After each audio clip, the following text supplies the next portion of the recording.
airwaves against Colorado, where they went 1-1 that weekend. A shootout loss and a win. And then SDSU, they've played 4. They're 2-2, and as Mitchell mentioned, they got swept in Tucson last weekend. But it's tough to start out early on in the WCHL. It is the hardest conference to play in all of the ACHA.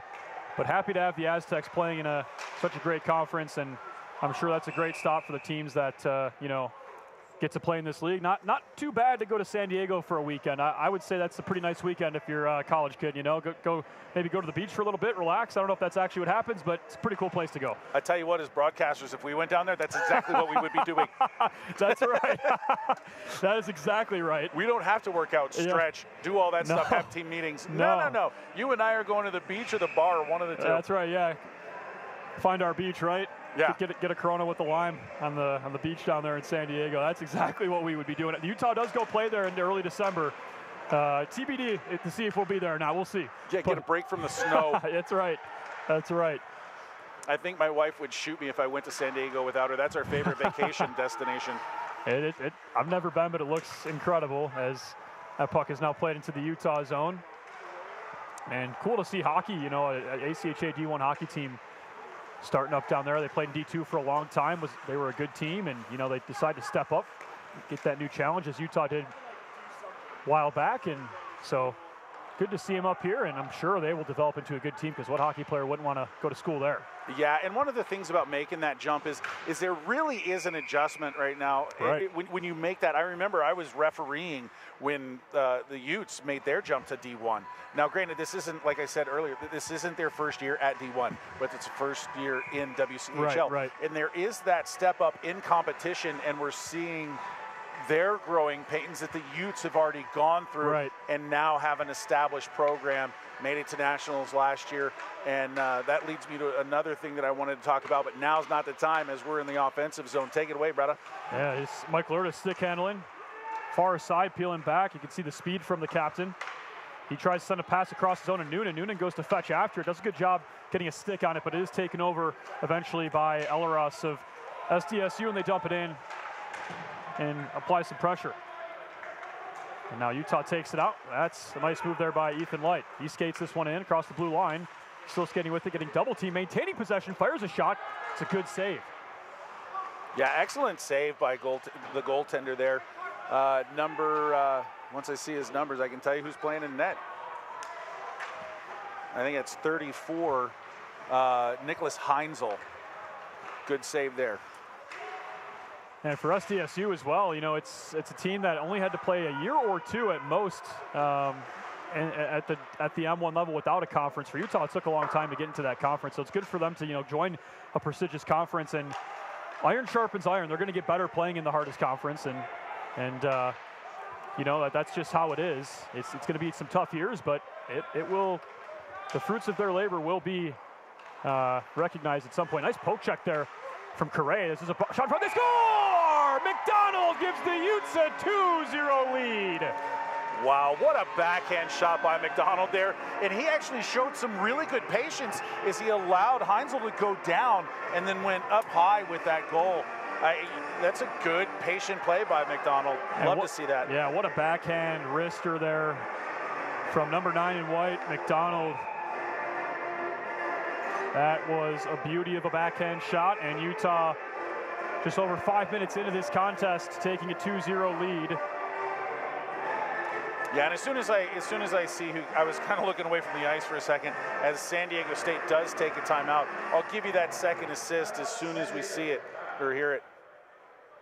Yeah, you can see the San Diego State coach there kind of up in arms, obviously not happy with his team's start up here in Salt Lake City, but taking a timeout this early, it's a gamble, but I think it's necessary. I don't disagree with the call here, but yeah, Utah, what a good start. Yeah, and the primary reason I'm thinking that he's making that call isn't just because they're down 2-0. It's because they're having a difficult time reacting to the team speed of the Utes. And I talked to Morgan Feeney, the head coach of the Utes, before the game, as I will always do. And I asked him, I said, what do you like for your team? And he goes, I like the speed. I build for speed.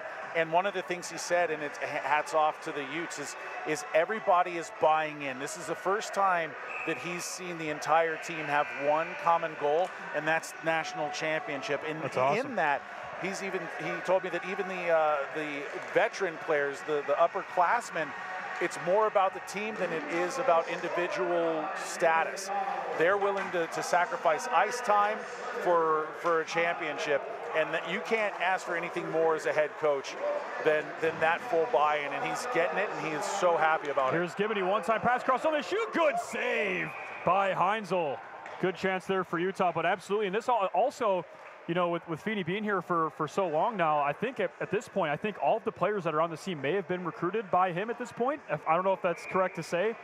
Pretty close, at least. Well, the captain, Michael Erdis, it was his first recruit. So yeah, there you go. So, and I think he's one of the veterans at this point, and you see it that, you know, it's not a team with incredible size, but it's a team with incredible speed and talent. And you know, you can kind of see, like you said, Mitchell, the way it's showing through. And in my opinion, maybe I'm biased, but I think that's the kind of team I want to watch. And man, it's been a pleasure to watch these guys over the course of the last couple of seasons and see them get way better and just improve. And you know, it was a great season last year, and like you said, national championship this year. That's great. That's the goal.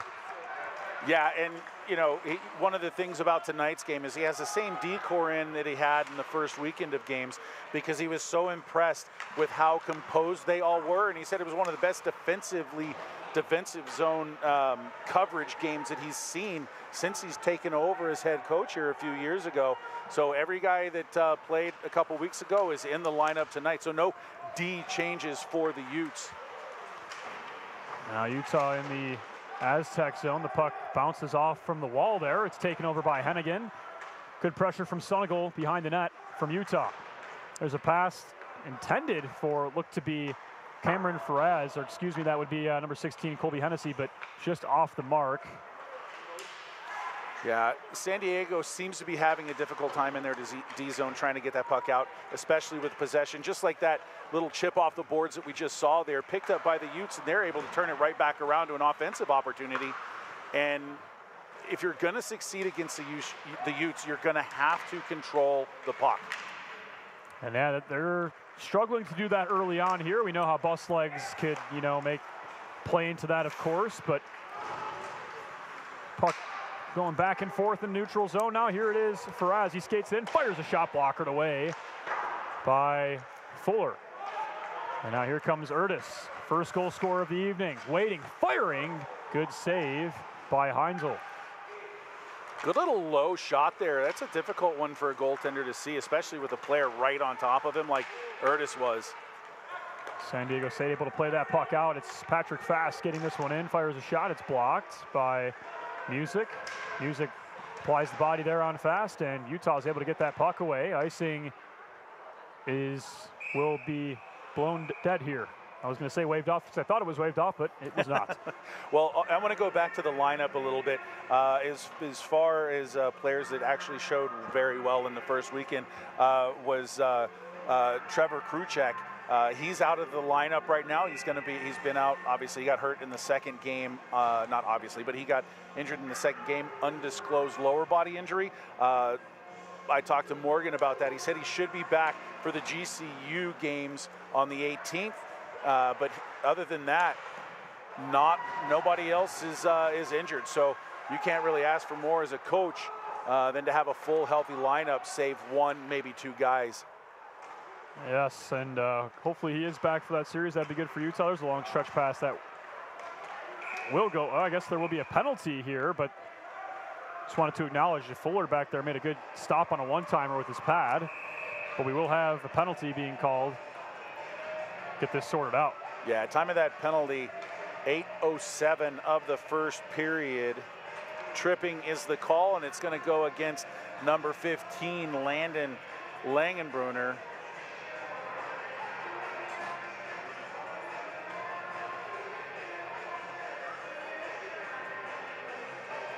So first special team situation of the night. It will be a power play for the Aztecs and a chance to get back, or to get on the scoreboard, get back into the game.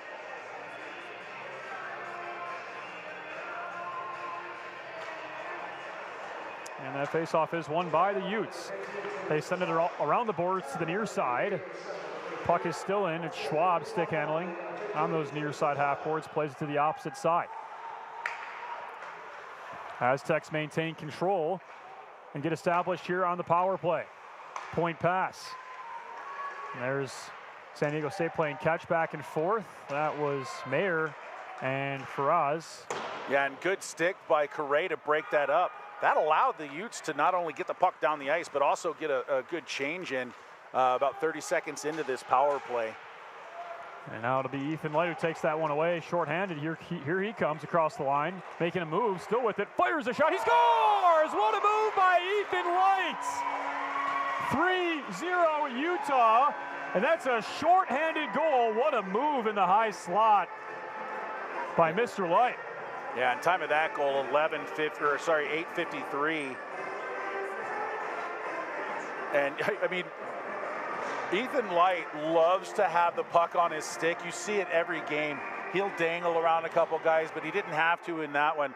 He just pulled it to the left wing and took a shot. Went a high on the goaltender just over his elbow. Got it in, shorthanded. Utes with a 3-0 lead now with 11:07 left here in the first period. That's a good hockey IQ there from Light. He did see some sort of path for himself. Obviously, in most situations, if you're stick handling the puck into the other team's zone when you're killing, you know, you might as well just dump it in and burn some time. But he saw the lane, fired a shot, and it ends up being the third goal of the contest for the home side. Yeah, and I'm going to give, even though it goes down as an unassisted goal, I'm going to give John Correa an assist on that, because if he hadn't gotten the puck out, we wouldn't have been in that situation. Right. And he's another player that showed out really well in that first weekend series. You know, a rookie to the team. Really impressed with his skill from that first opening weekend of 2 weeks back. And it's going to be fun to watch him develop over the course of the next, couple months here. But he had a really great opening weekend. And right there you see making himself a presence already in this second weekend of play, which this is the second, I believe, of 3 or 4 weekends. There are not many home series on the fall half of the schedule. So the Utes got to, win these home games when they can. Lots of road challenges face them. Yeah, and it's always easier to play. Well, for some teams, it's easier to play at home. Use the energy of the crowd. Good diving stick there to break that up. Yeah, it was a nice break up there by the Utes. San Diego State maintains. They're still on a power play for the next 10 seconds, but it looks like that will be cleared up after Gephardt dumps this one all the way down. Curtis with some speed, putting some pressure on. And Utah kills the penalty. Landon Langenbrunner out of the box. Nice poke check there from Ethan Light. He goes behind the net. One-timer, he scores the second goal of the game for Landon Langenbrunner, and it's 4-0 Utah. Right out of the box, puts himself right in the high slot, gets the one-time pass. Make no mistake, Landon buries it. And I believe that was Light with the assist with that pass from behind the net. Time of that goal, 10-16. It's 4-0. And we've just played over 10 minutes. The Utes absolutely dominating right now. And you got to figure head coach Dean Wilson is going to have a nice chat with the boys from San Diego State in the intermission. But they've got to get through the next 9:43. That's right, and that nice way to start this weekend series here. And I miscalled that. That's not his second goal of the game, but the second point of the game. Miscalled that, but it still counts the same. Assist and a goal. It does. Both points. It's all a point in the log books. And here's Correa. Oh, and he's brought down. That is clear as day. A tripping minor, and Utah will go to the power play for the first time this evening. Yeah, time of that penalty, 10:48 of the first period. That's going to go to number 81 for San Diego, and that is Aiden Barbie. Defenseman. local product out of San Diego, and he will sit for 2 minutes, as Mitchell said. So Utah, chance to even widen this lead and break this game open even more than it already is. Yeah, we saw a successful power play in the opening weekend. A lot of puck movement. And here's a shot, good save by Heinzel. And there's a big hit behind the play. Slater, oh, the puck just bounces over the blade of his stick. He had some space to fire a shot home. Larillo at the point, across the zone to Correa. Correa peels back. Stick handles to the far side half boards. Down low, the puck goes to Gibney. There's Slater, one-timer intended for Schwab, but it just goes past his stick. Slater with some space, fires a wrister, top shelf, he scores! Slater making it 5-0, and it's a power play goal for the Utes.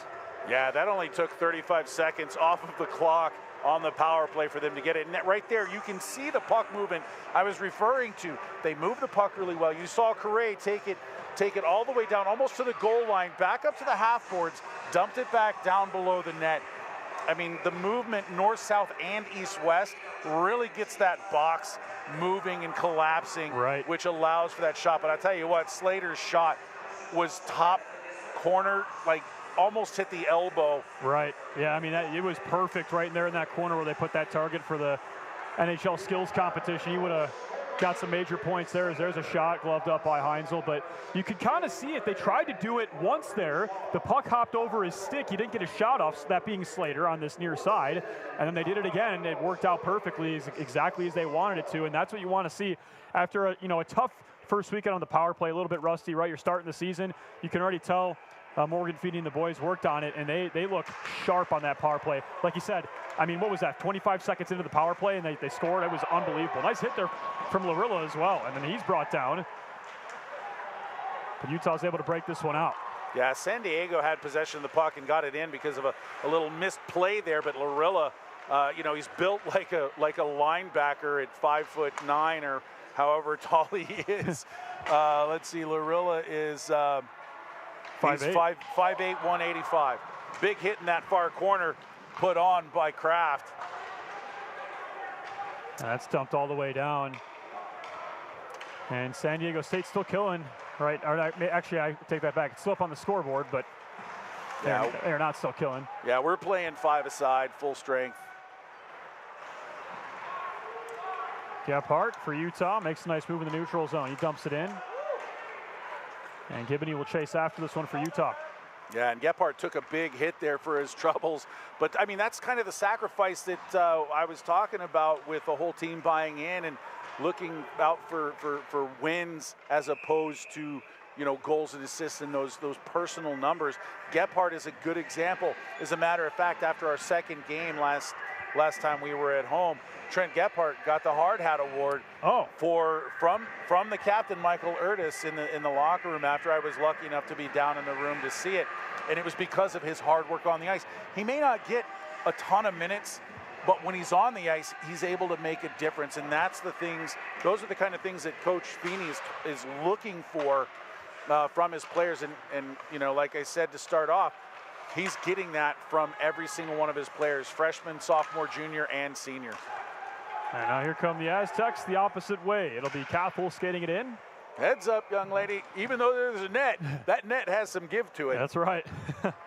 And up on that railing that you can see right above the Utes' home goal, you stand right on the net. That's right, yeah. Even with the net, you have to pay attention, I guess. Yeah. Just like when you're watching the baseball games and a foul ball goes back and, the fans have that reaction. Yeah. Well, the net in baseball is a lot newer than the net in hockey. That's right. And the net in front of our cameras here is also somewhat new, second season of that. Safety first with the short glass here. Nice keep in there by that defenseman, 81, Barbie. Here's McDonald. He sees Slater on the opposite side, but good pressure there from Barbie to break up that play and keep it on the near side. Slater takes that one out of the scrum for Utah. sending it towards the middle for Correa. It's bouncing around McDonald. He shoots. Good save. It's still loose in front. They shoot. Oh, my goodness, what a block. Another shot. Good save. The defenseman in front blocking all those shots, saving a couple of goals. It looked like that was number 12, Patrick Fast. Yeah, he's skating to the bench. He's going to be hurting after that. But what sellout by not only the goaltender, but the defense of San Diego State right there. The Utes with an absolutely diamond in the rough kind of look at a goal. And I tell you what, the goaltender Heinzel stood on his head in that exchange, and San Diego came away without getting a goal scored against them because of the buy-in from San Diego State. What a neat little foray down there.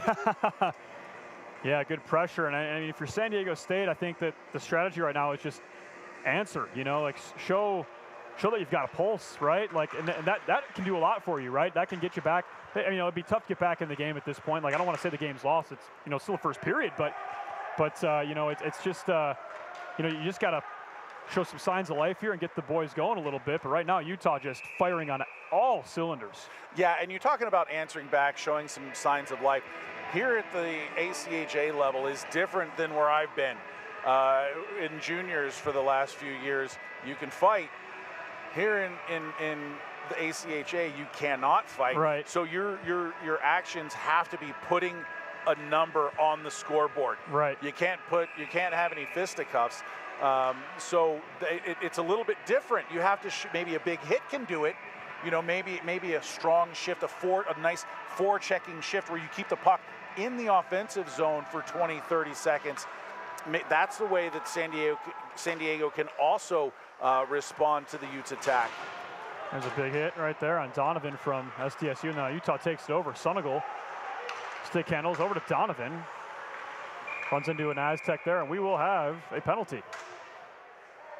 Yeah, I didn't see that penalty, and Chris McPhee made the call, and it looks like coming to the box, I believe, again, that's going to be number 81, Aiden Barbie. Nope, that's just number 8, Nicholas Grigoropoulos. Grigoropoulos to the box there, 2 minutes. Time of that penalty, 14-14 of the first period.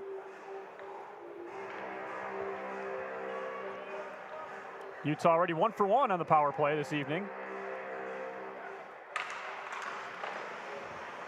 Just under 6 minutes to be played here in the first. Utah wins the faceoff. They control. Here's Light, stick handling. Fires one towards net, they shoot. Oh, what a nice tip at the doorstep from Captain Michael Ertis, but just deflected wide. SDSU just trying to do everything they can to get this puck out. Good job by the Utes to keep it in. It goes to the opposite side. There's Light. Across the zone pass. There's a shot. He scores! That one is the second of the game for Landon Langenbrunner, and Utah is up 6-0, and that's 2 for 2 on the power play. Wow. Time of that goal, 43.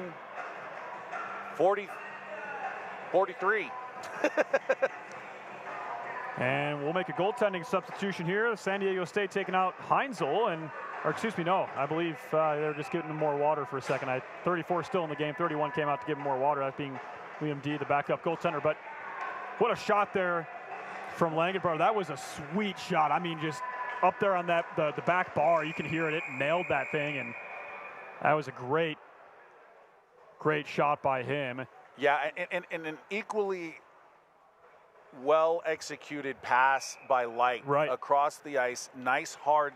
You can call it a saucer pass because there was some air underneath it, but there was nothing saucer about it. He rifled it across with very, very good accuracy.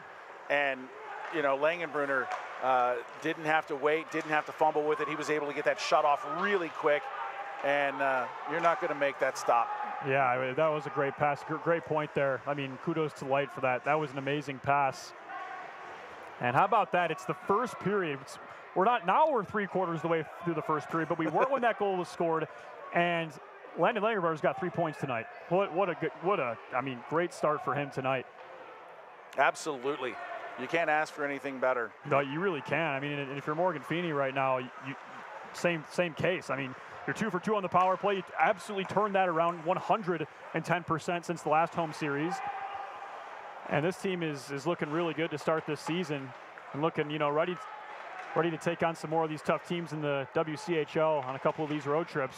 Really looking forward to seeing what these guys can do against the Arizonas, the Arizona States, UNLV. Yeah, they're going to have to play just like this or better. And one of the things I like seeing is the 2 and 1/3 game that we've seen so far out of the Utes this season. Their speed is there, their desire is there. They're making statements. The only difference with that first game of the season was they ran into a very hot goaltender in O'Gwyn. They did. Realistically, we talked about it even that night, that it could have been 8-0, right. 8-1. But O'Gwyn just played that well. Yeah. And Fuller played out of his mind as well, in that game. And, that could have been 2 very strong statement games, because the following night, the Utes absolutely dominated again against Colorado. Right, yeah. And you know what? You never want to make excuses, and that's not what what Coach Feeney will say or even at all. But I'll just kind of give them, that was their first series of the year, right? And you're playing Colorado, which is a pretty talented team, and it's tough. There is rust. There's a nice play in front. It's tipped up above the goal, but I mean, these guys don't get a preseason. They don't get to play like game-like scenarios where it doesn't count, right? It's just the season starts, so it's tough. Not trying to make excuses, but now this is looking like the team that Morgan built, right? This is the team, with the speed and the skill, and it's. I mean, is this not fun to watch? I mean, this is incredible, right? These guys are fast, and they're just outskating their opponent. Yeah, and we'll see it over the course of this game.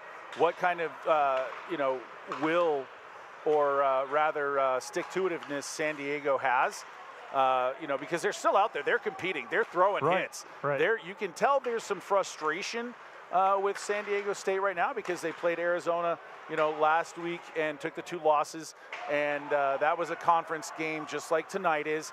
And the Utes are putting on, I don't want to say, I'm going to say it, a clinic right now of puck movement and speed. And I want to see what kind of grit San Diego has throughout the game as Kraft just put on an absolutely filthy hit. And then a run was taken at him by number 44, Sean Yo. And he'll get a penalty for that. San Diego, yeah. And it's going to put the Utes right back on the power play, which is not where you want a team who's gone 2 for 2 on the power play. You don't want to put them back onto it. Right. Yeah. Here comes, they might score before that. Urdis, he fires a shot, he scores! What a shot from Michael Urdis, and that's his second goal of the game. 7-0 Utah. Yeah, time of that goal, 18:02 for the Utes. And yeah, like you said, that they can still go on a power play. And those of you that are watching, if you haven't seen, if you're new to ACHA hockey, if there is a delayed penalty and the team scores, that does not negate the power play. They still have a full 2-minute power play to put another one up. I did not know that. I thought in the NHL, I think that's not the case, right? No. Right. Okay, so I did not know that, so I misspoke there, but. Yeah, it looks like, sorry, real quick, looks like number 44, Sean Yo, just got the gate. He got a game misconduct. Oh. I think for that initial penalty when he went after Kraft. Big hit behind the net, clean hit. And, I like the anger, I guess, that they're showing. But, yeah. We were talking about it just a second ago, the frustration. It's not even the end of the first period and you're down 6-0. 7-0, yeah.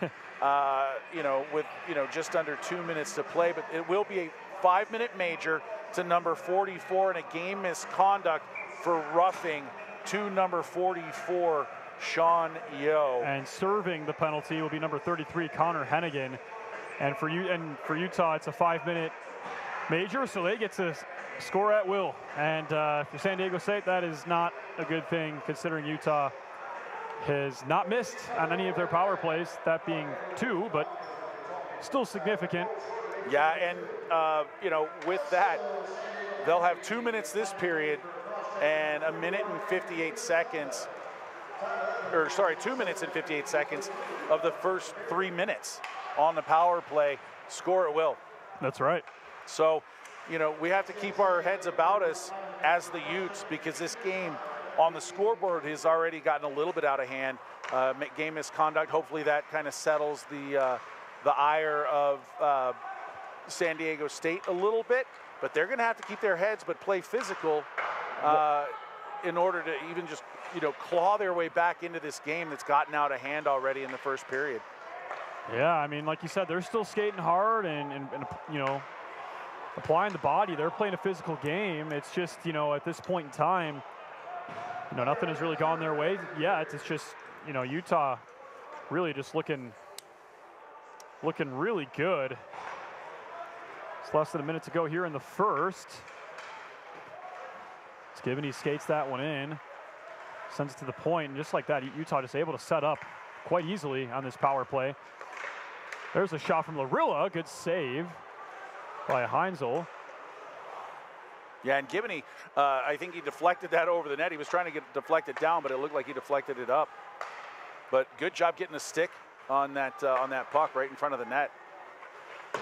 SDSU, that was Henderson trying to clear it out. Utah maintains possession in the zone. Larilla over to Slater. Cross ice pass, Correa. Winds up, makes a move. What a move by Correa, and a great shot. He gets it off, makes that last little move in front to get that shot off, but it's a good save by Heinzel. Yeah, nifty little toe drag there by John Correa. And good pass once again by Slater. Another hard, very accurate pass over there to Correa, which once again opened up a nice, solid shot. And Utah winning the face-off there. Correa once more over to Slater. And that horn will sound. So at the end of 20 minutes of play here in Salt Lake City, it will be the Utes on top by a score of 7-0 over San Diego State. And we'll talk more about that first period of play. We'll give some analysis later on here at the break. So we'll just take a quick break right now. We'll be back in about 10 minutes or so, 15 minutes or so to bring you some analysis from that first period of play. But until then, it's Utah 7, SDSU 0 at the first intermission. Thank you for watching the first period here on the Utah Hockey Broadcast Channel. We'll see you back here in about 15 minutes.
Hey, Utah fans, I am here with an amazing player tonight, and this is Ethan Noonan. Ethan Noonan. I'm super excited to be here with you tonight. So, how do you feel like the game's been going for you personally? Personally, great. I mean, we're just banging bodies, starting on the back end. We're just being serious with it, sticking to our systems and just getting pucks in, and just everything starts at the back end. As long as we're playing our systems, we'll do great. Absolutely. I agree with you. So how do you feel like the motivation went up after getting that first puck in the first period within like 30 seconds of the game beginning? Yeah, definitely just incentive. The guys realize, hey, we're laying bodies. As soon as we make that first hit, make that first play, make that first goal, the guys were looking for more. And again, just like I said before, it starts on our back end. As long as we're playing structure on the back end, the offense will come. So as long as we're running those systems, we'll beat them. Absolutely. So what is your hope for going into second period? Yeah, we just got to keep everything up. We're doing a great job in the D zone. As long as we can keep that D zone strong, our offense will come. But if you look at the score there, we don't need any goals. So as long as we're playing a structured D end, we'll be looking good. Absolutely. Well, I'm super excited to see you in second period. So good luck to you guys. Back to you guys in the studio. Thank you so much.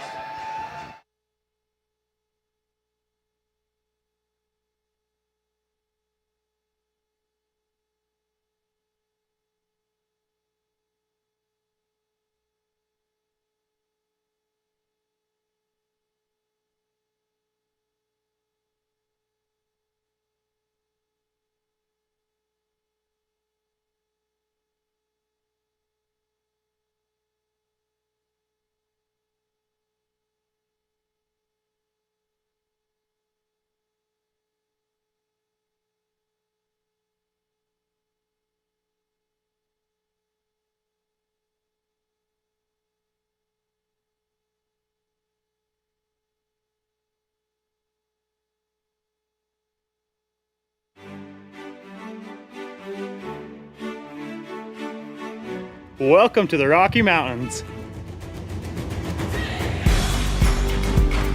Welcome to open trails and new vistas.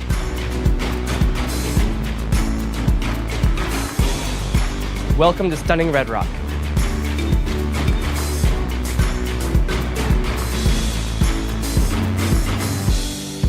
Welcome to the greatest snow on earth. By the tree of broken glass,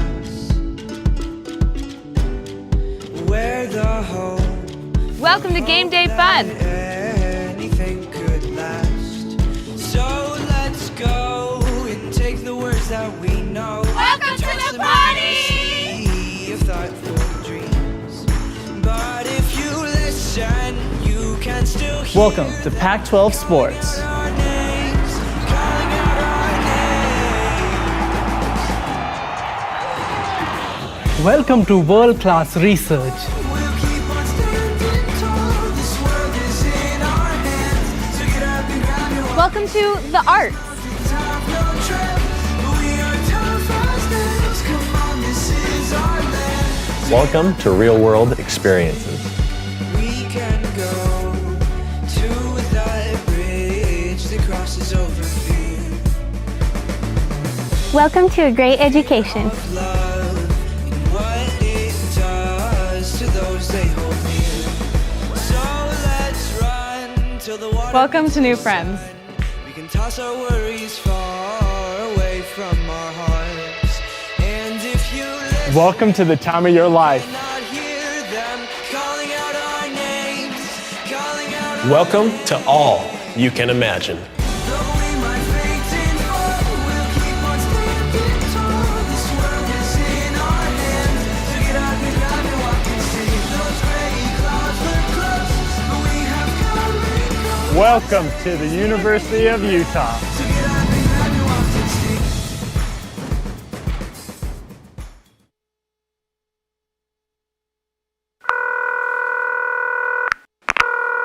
Thanks for calling the Salt Lake Visitor Center. If you have any questions, please leave a message and we'll get back to you. Hello! I tell you what, I'm just going to put you on speaker. All right, a little about me. I'm a bit of a phenomenal skier, so I want to take my family on a vacay, which is short for vacation. Hope you don't mind the abbreviations. I'm just short of time today, so I need to sort of hurry things along. Just a few simple questions for you. They call Salt Lake Ski City, but you do ski in the mountains, right? I'm just picturing myself skiing down the sidewalk there next to the shops. Knowing my luck, I'll do one of my big flips and end up in the traffic. So I don't want that to be the case.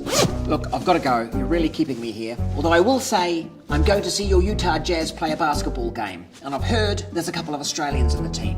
So here's my question. Are they causing you any trouble? I just had a thought. The average snowfall near Salt Lake is 500 inches. If I was to utilise all of that to build a giant snow person, would that be majestic or a bit scary? Oh, hey, listen, just quietly. I'm a big family guy. You know that, I've told you that. But after a few days with them, I'm going to need a drink. That's legal, right?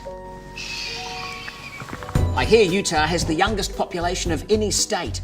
So if I was to head down to one of your hot rockin' clubs or a social event, would there be a youth person in there that might be able to explain Snapchat to me? My kids just won't do it. Now, I've heard there's a bit of a Sharks versus Jets rivalry between the skiers and the snowboarders. And if I made that movie, would you watch it? Ooh, when was your last Yeti sighting? Are you getting all this, by the way? I'm assuming you can rewind. the Utah state bird is a California gull. I mean, even you've got to admit that is confusing. I guess that's more of a statement than a question, but still I thought I'd bring it up. Now, your Ski City Super Pass, I take it that's part of the Marvel Universe. If I get that, will people call me the Winter Soldier Man? I really wish you could see this. All right, well, this will be costing me, so I better go. Thanks for everything. Bye.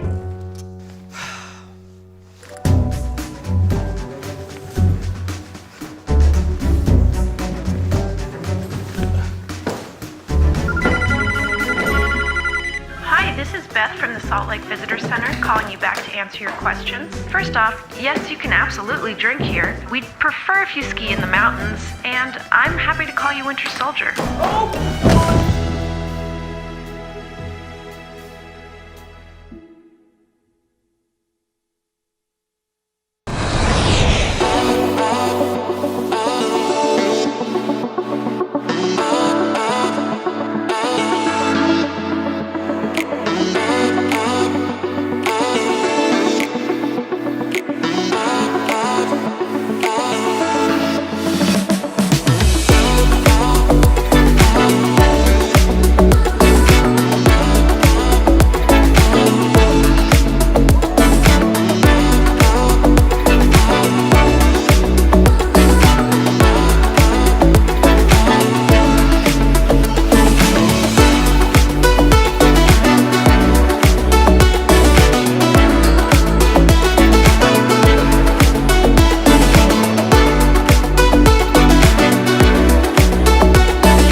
My name is Marguerite Van Komen, and I'm a snowbird ski patrolman. My dog's name is Frank. What a good boy, huh?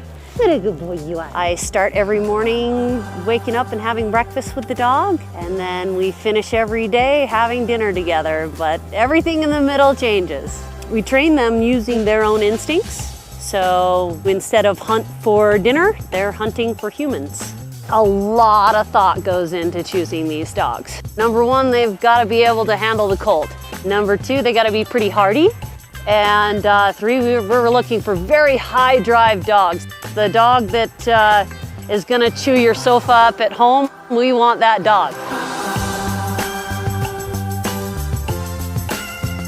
The people, the mountain at Snowbird, it's just special. And everything you want to do is here in Salt Lake. Get off the plane, grab your gear from the luggage cart, and within 30 to 45 minutes, you're up here and skiing on snow. You know, Salt Lake is super unique. We have 4 full seasons. So you can come up, ski all morning till the snow gets a little too smushy, and then you go and hit 18 at the golf course at the bottom of the mouth, and then you can go out for a wonderful dinner and see theater.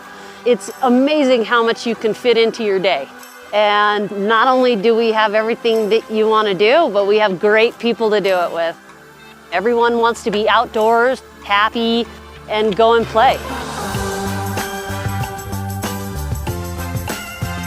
Every day is different, and I love that. I love showing up to work and going, what is on the plate today? Snowbird is my family, and Salt Lake is my home, and Frank is a great part of that. My name is Marguerite Van Komen. I'm a snowbird ski patrolman, and I am Salt Lake.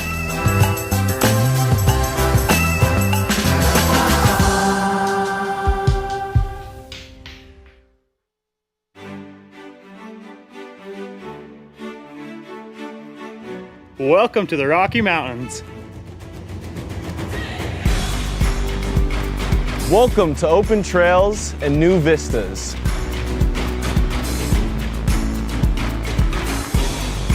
Welcome to stunning Red Rock.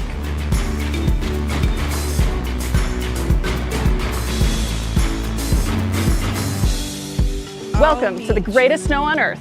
By the tree of broken glass,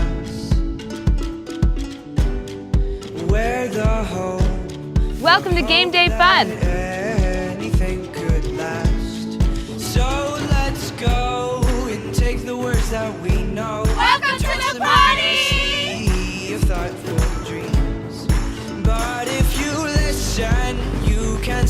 Welcome to Pac-12 Sports.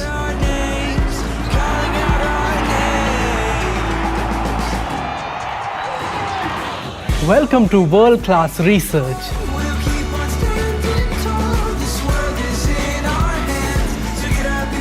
Welcome to the arts.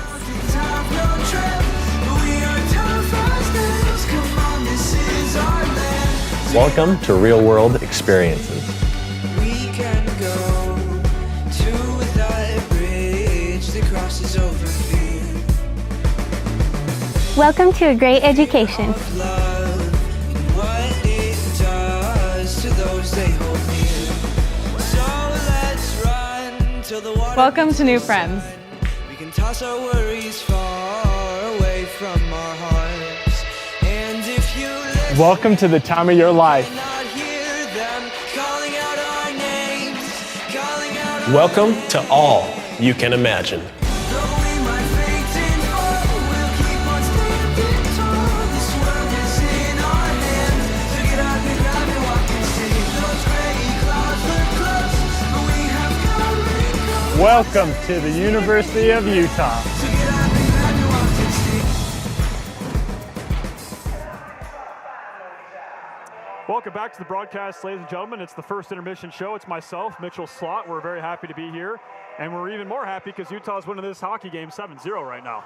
Are they? I thought it was tied 0-0. Well, that is not the, it says 6, but it's going to turn to 7 at some Yeah. point. But it will. Yeah. I mean, so I don't like being a homer. I really don't. But in tonight's game so far, just so if you guys are just tuning in, the Utes came out ready to play. And we talked about it before the game a little bit, or no, once the game got started, about the buy-in from the squad to Morgan's. You know, what everybody wants to do the same thing, and that is win a national championship. Right. Not just get to the dance, but they want to lead the dance, so to speak. And I tell you what, in the 3 or 2 and a third game that we've seen, man, I am so impressed with the speed and the physicality that we're seeing out of the Utes. Right. And let's not stop there, okay? Let's be real. We have to talk about the power play. Right now, they are 2 for 3. They're in the middle of their third power play, but their first 2 power plays, tic-tac-toe, cross-ice pass, good puck movement, hard shots, everything you want to see out of a power play, they're doing. And we saw that in the first 2 games too against Colorado, where they absolutely just dominated on the puck possession time on the power play, and they just ran up against a tough goalie. Right. Tonight, you know, Heinzel's playing well. He's made some really good saves. You have to give credit where credit is due, and you know, Heinzel's played well. He's just going up against a very focused, aggressive team in the Utes that also play the game very fast. yeah, they do. I mean, it's like we said, the team's designed to be a fast team, and you know what? He's there's a lot of shots. You know, he's 19 shots in that first period, and for Utah, I think another story to kind of talk about too is we just kind of mentioned it before we hopped on the air, but only 3 shots for SDSU. I mean, you know, maybe it's not the strongest team in the league, but also that speaks to the way Utah's playing the game. Like you said, passing that puck around, you know, just continually moving that puck, having possession, and the power play. I mean, oh my goodness, they looked great the first weekend, but now converting, right? And you ran into that hot goalie, like you said, but firing on all cylinders, looking like this is the team, like you said, a team that wants to go to nationals and compete. And right now it's looking like a team that could contend for the top of the conference. I mean, UNLV, very talented team every single year. UCO, very talented. The Arizona States, the Arizonas, like the Arizona schools basically is what I mean there. But yeah, I mean, what a first period, man. That was exciting to watch. It was. If you're a Utah Utes fan, absolutely. You're sitting at home just, you know, thanking your lucky stars. You get to see all this talent out. Yeah. And speaking of talent, number 10, William Schneider, making his ACHA debut last year. He was in the NCDC of the USPHL. And, you know, Morgan's really high on this young man, ready to see what he can do. You know, we got to see a couple weeks ago what a couple of the other freshmen, Jean Carré, you know, you and I, we said if there's a star, Jean Carré is one of them. Right, so yeah. Another freshman making an impact and getting his feet wet at the ACHA level. And, you know, with Brady Jones as well, another freshman out of the NCDC that is very solid, composed with the puck. doesn't get rattled. And for every minute that he's playing, you can see him on the ice. We haven't really talked about him too much because so far in tonight's game, we haven't been pinned in our own end. Right. But, you know, if San Diego State is able to make that adjustment, because they have to cool their heels a little bit. You could see that frustration in that last 5 minutes of that first period. They were getting frustrated. That takes you out of your game when you're frustrated. Right. So Dean Wilson, the head coach for San Diego State, needs to go, hey guys, right now they're out skating us, they're out hitting us, they're out shooting us. Right now they're leading in every category that they can be. We need to play within ourselves, but we have to play harder. We have to have that buy-in that the Utes have, and if they can do that, they can come back and put a little pressure on the Utes. Right. Yeah, that's. I think we kind of talked about it a little bit at the end of the first period there. Just shows a little bit of life, right? You get one, it's amazing what it can do. We've seen Utah crawl out of 4-goal deficits and win the hockey game. I mean, that's happened on this ice before. And for San Diego State, it's on the road. You're down 6. You've got 40 minutes left. It's a lot of time, but just show you've got a pulse, and that can do wonders for the team, right? And get you guys back in it. You feel more comfortable, and so just one step at a time. It's not, let's score 7 goals in a row. It's like let's get back, let's get 1, let's get 2. Let's just get on the board, and I think that's what you got to do right now. And yeah, if you're San Diego State, all you can think about is let's get the first one. Right. Coaches talk about it all over the world. Right. Especially when you're in a deficit. 7-goal deficit is a huge deficit. Right. But let's get 1. Right. Let's get 1 solid shift in their offensive. Let's start with that. Let's get 1 solid shift in the offensive zone. Right. And see what happens. Then let's get a second shift. Good job, boys. Give that encouragement when the team comes back to the bench. I'm not coaching out there, but that's what I would do. Right. I would give that positive feedback. Hey guys, good job. Focus on the little things, because if you're giving that encouragement, because in a 6-0, 7-0 game, if you're giving that encouragement, it makes a difference. It lifts your boys rather than having them hang their heads every time they come to the bench. Absolutely. And the boys are getting out back onto the ice right now. We'll send it back into the studio. I guess we'll be right back here for the broadcast. So, we'll have the puck drop here in about literally 30 seconds.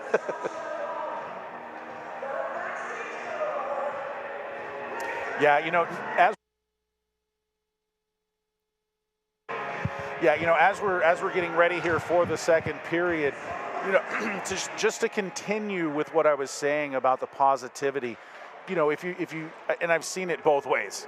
A coach can uplift a team by just a couple positive things. But if you're just, berating or constantly negative, positive feeds positive. You get out what you put in, right? It's just like your body. Right. It's your mind, and your mind drives the body. So if you can get the little positives over time will make that difference. And I really want to see San Diego come out hard. As far as the Utes are concerned, absolutely nothing needs to change. You were dominating the game. 7 goals, 19 shots, as we get a replay here of that breakaway from Urtis to start us off in the first period. What a good way to start. You can see the player go down. Urtis did a little move and went 5-hole on Heinzel. Heinzel, can't really do much with that. Pretty goal. I mean, just a beautiful goal. And as you're kind of rolling the highlight reel here, there's that roofed backhand shot there from McDonald. And I mean, Utah firing on all cylinders, as now we're getting ready to drop the puck here in the second period. It's been dropped. We've got a fresh sheet of ice, and we're underway in a game where Utah is maintaining a 7-0 lead. Still haven't gotten that 7th tally up on the board. And I think we will hopefully get that one soon. I'm not crazy, right? There's 7 goals. Let's see here. Because I think 1, Urtis got 2, another. 3, 4, 5, 6, 7, yeah. Yes, just not on the board yet, nor on our live scoring. Yeah, and I'm noticing something out of San Diego already. 26 seconds in, right off the draw.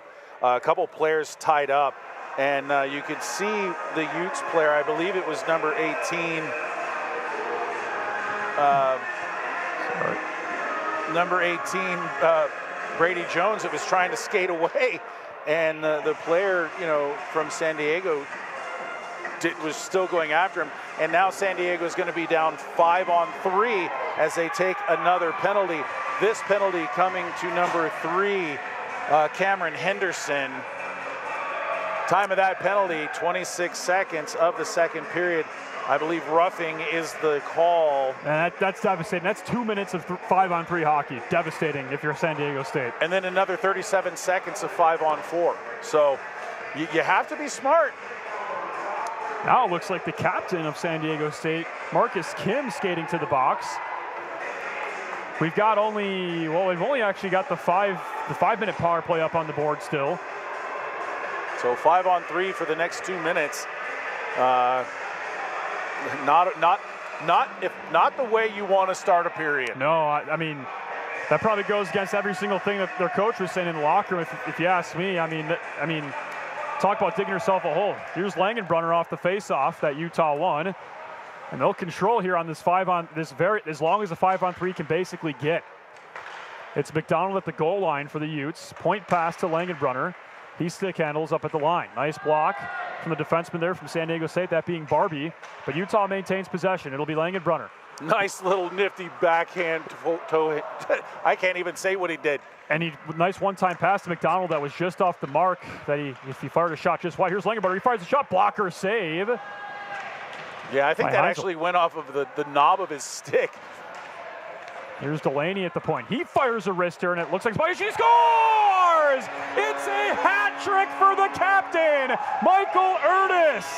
8-zip Utah. Time of that goal, 1:06 of the second period. And they can continue to score it. It's going to stay 5-on-3, even though man came out of the box, but there's still a minute 57 and 1:20 up on the board. Looks like they've got 4 skaters out there now. Not sure what I mean. One guy, I think one man came out of the box, that being the captain. Yeah, and the reason for that is because a 5-minute major was the first to go on the board. The second penalty that went up was the minor penalty. So the minor penalty will go away. It's order of operations, just like in algebra. Hockey order of operations. Yeah. That score is 8-0. Our scoreboard's still not updated quite yet. It might take a while to get all those goals in the system, I guess, but stumped in. Utah, as Mitchell mentioned, still on that 5-on-4 power play, which I mean, at this point, you're batting over 1,000, I think, at this point, right? If you get multiple goals in this power play. Let's call it 1,500. Yeah. I'm okay. Yeah. I mean, it doesn't really matter when it comes down to it. As long as your power play is producing, all that does is build confidence in the process. And, right now I think the boys from Utah are fairly confident in their puck movement and power play abilities. The puck movement is just impressive from this team. Just coming from a couple seasons ago to now, it's just incredible. There's a nice pass to Correa, who fires a shot, and it's just wide. Rebound. Good net save, came off its moorings. And the net does come off. But, man, this is a team that can really move the puck, and the passing just looks phenomenal, just unbelievable. Just love what I'm seeing. You could tell, like, they just fit the mold, of this team, and everyone's buying in. Just like the movement, these little passes in the neutral zone, and then the power play. I mean, just excellent puck movement. Yeah, and Jean Correa on that shot. I didn't want to interrupt you. Great shot. It went off a stick, and that's why it went wide, because he pulled it close to his body, kind of like Austin Matthews likes to do. Released it nice and low, but it hit a stick or a skate and went just wide. There's the puck at the point. Langenbrunner fires a shot. He scores! It's a hat trick for Langenbrunner! 9-0 and 2 players with hat tricks for the Utes. This one to Landon Langenbrunner. And another power play goal. Wow, 9-0. Can you pull up the stats for me real quick? Yes, sir. And another good goal. I mean, I don't want to be too repetitive, but I mean, the puck movement is outstanding. Yeah, it really is. Let's just leave it at that. The puck movement is outstanding for the Utes on the power play.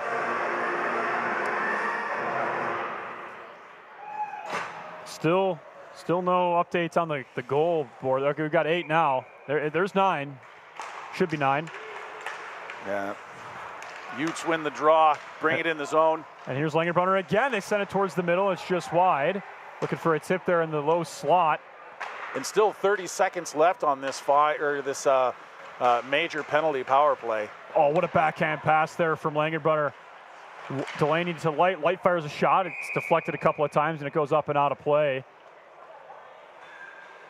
What a performance here from Utah. And yeah, and a hats off to the women's D1 team that just defeated Wyoming 10-0 in the game just prior to ours.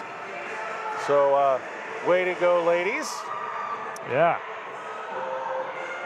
Men's D2 not in action tonight as they played Wednesday. There's a shot. First Wednesday night hockey game. It's now skated in here by SDSU. Now, not to, draw comparisons, but I guess for Utah, you've played Colorado, and now you're mid-game through. Not mid-game, I guess. You're still not even close to being halfway through this game, but little communication issue there by the D, but that does allow San Diego in the offensive zone. His penalty time expired. They do eventually get back to full strength here, but just comparing the results from San Diego State series down at Arizona. Arizona beating them 9-3 and 5-2. I don't know if you can simply compare the Arizona and Utah, preview that matchup just by looking at the goals scored in both those games, but Utah progressing, in a much better way, I guess you could say so far. But Arizona, of course, always a tough team to play, especially down there in Tucson. Yeah, I'm excited to see them this year. Offsides by the Utes. Yeah, San Diego State's not going to like that shot after the whistle there from Slater.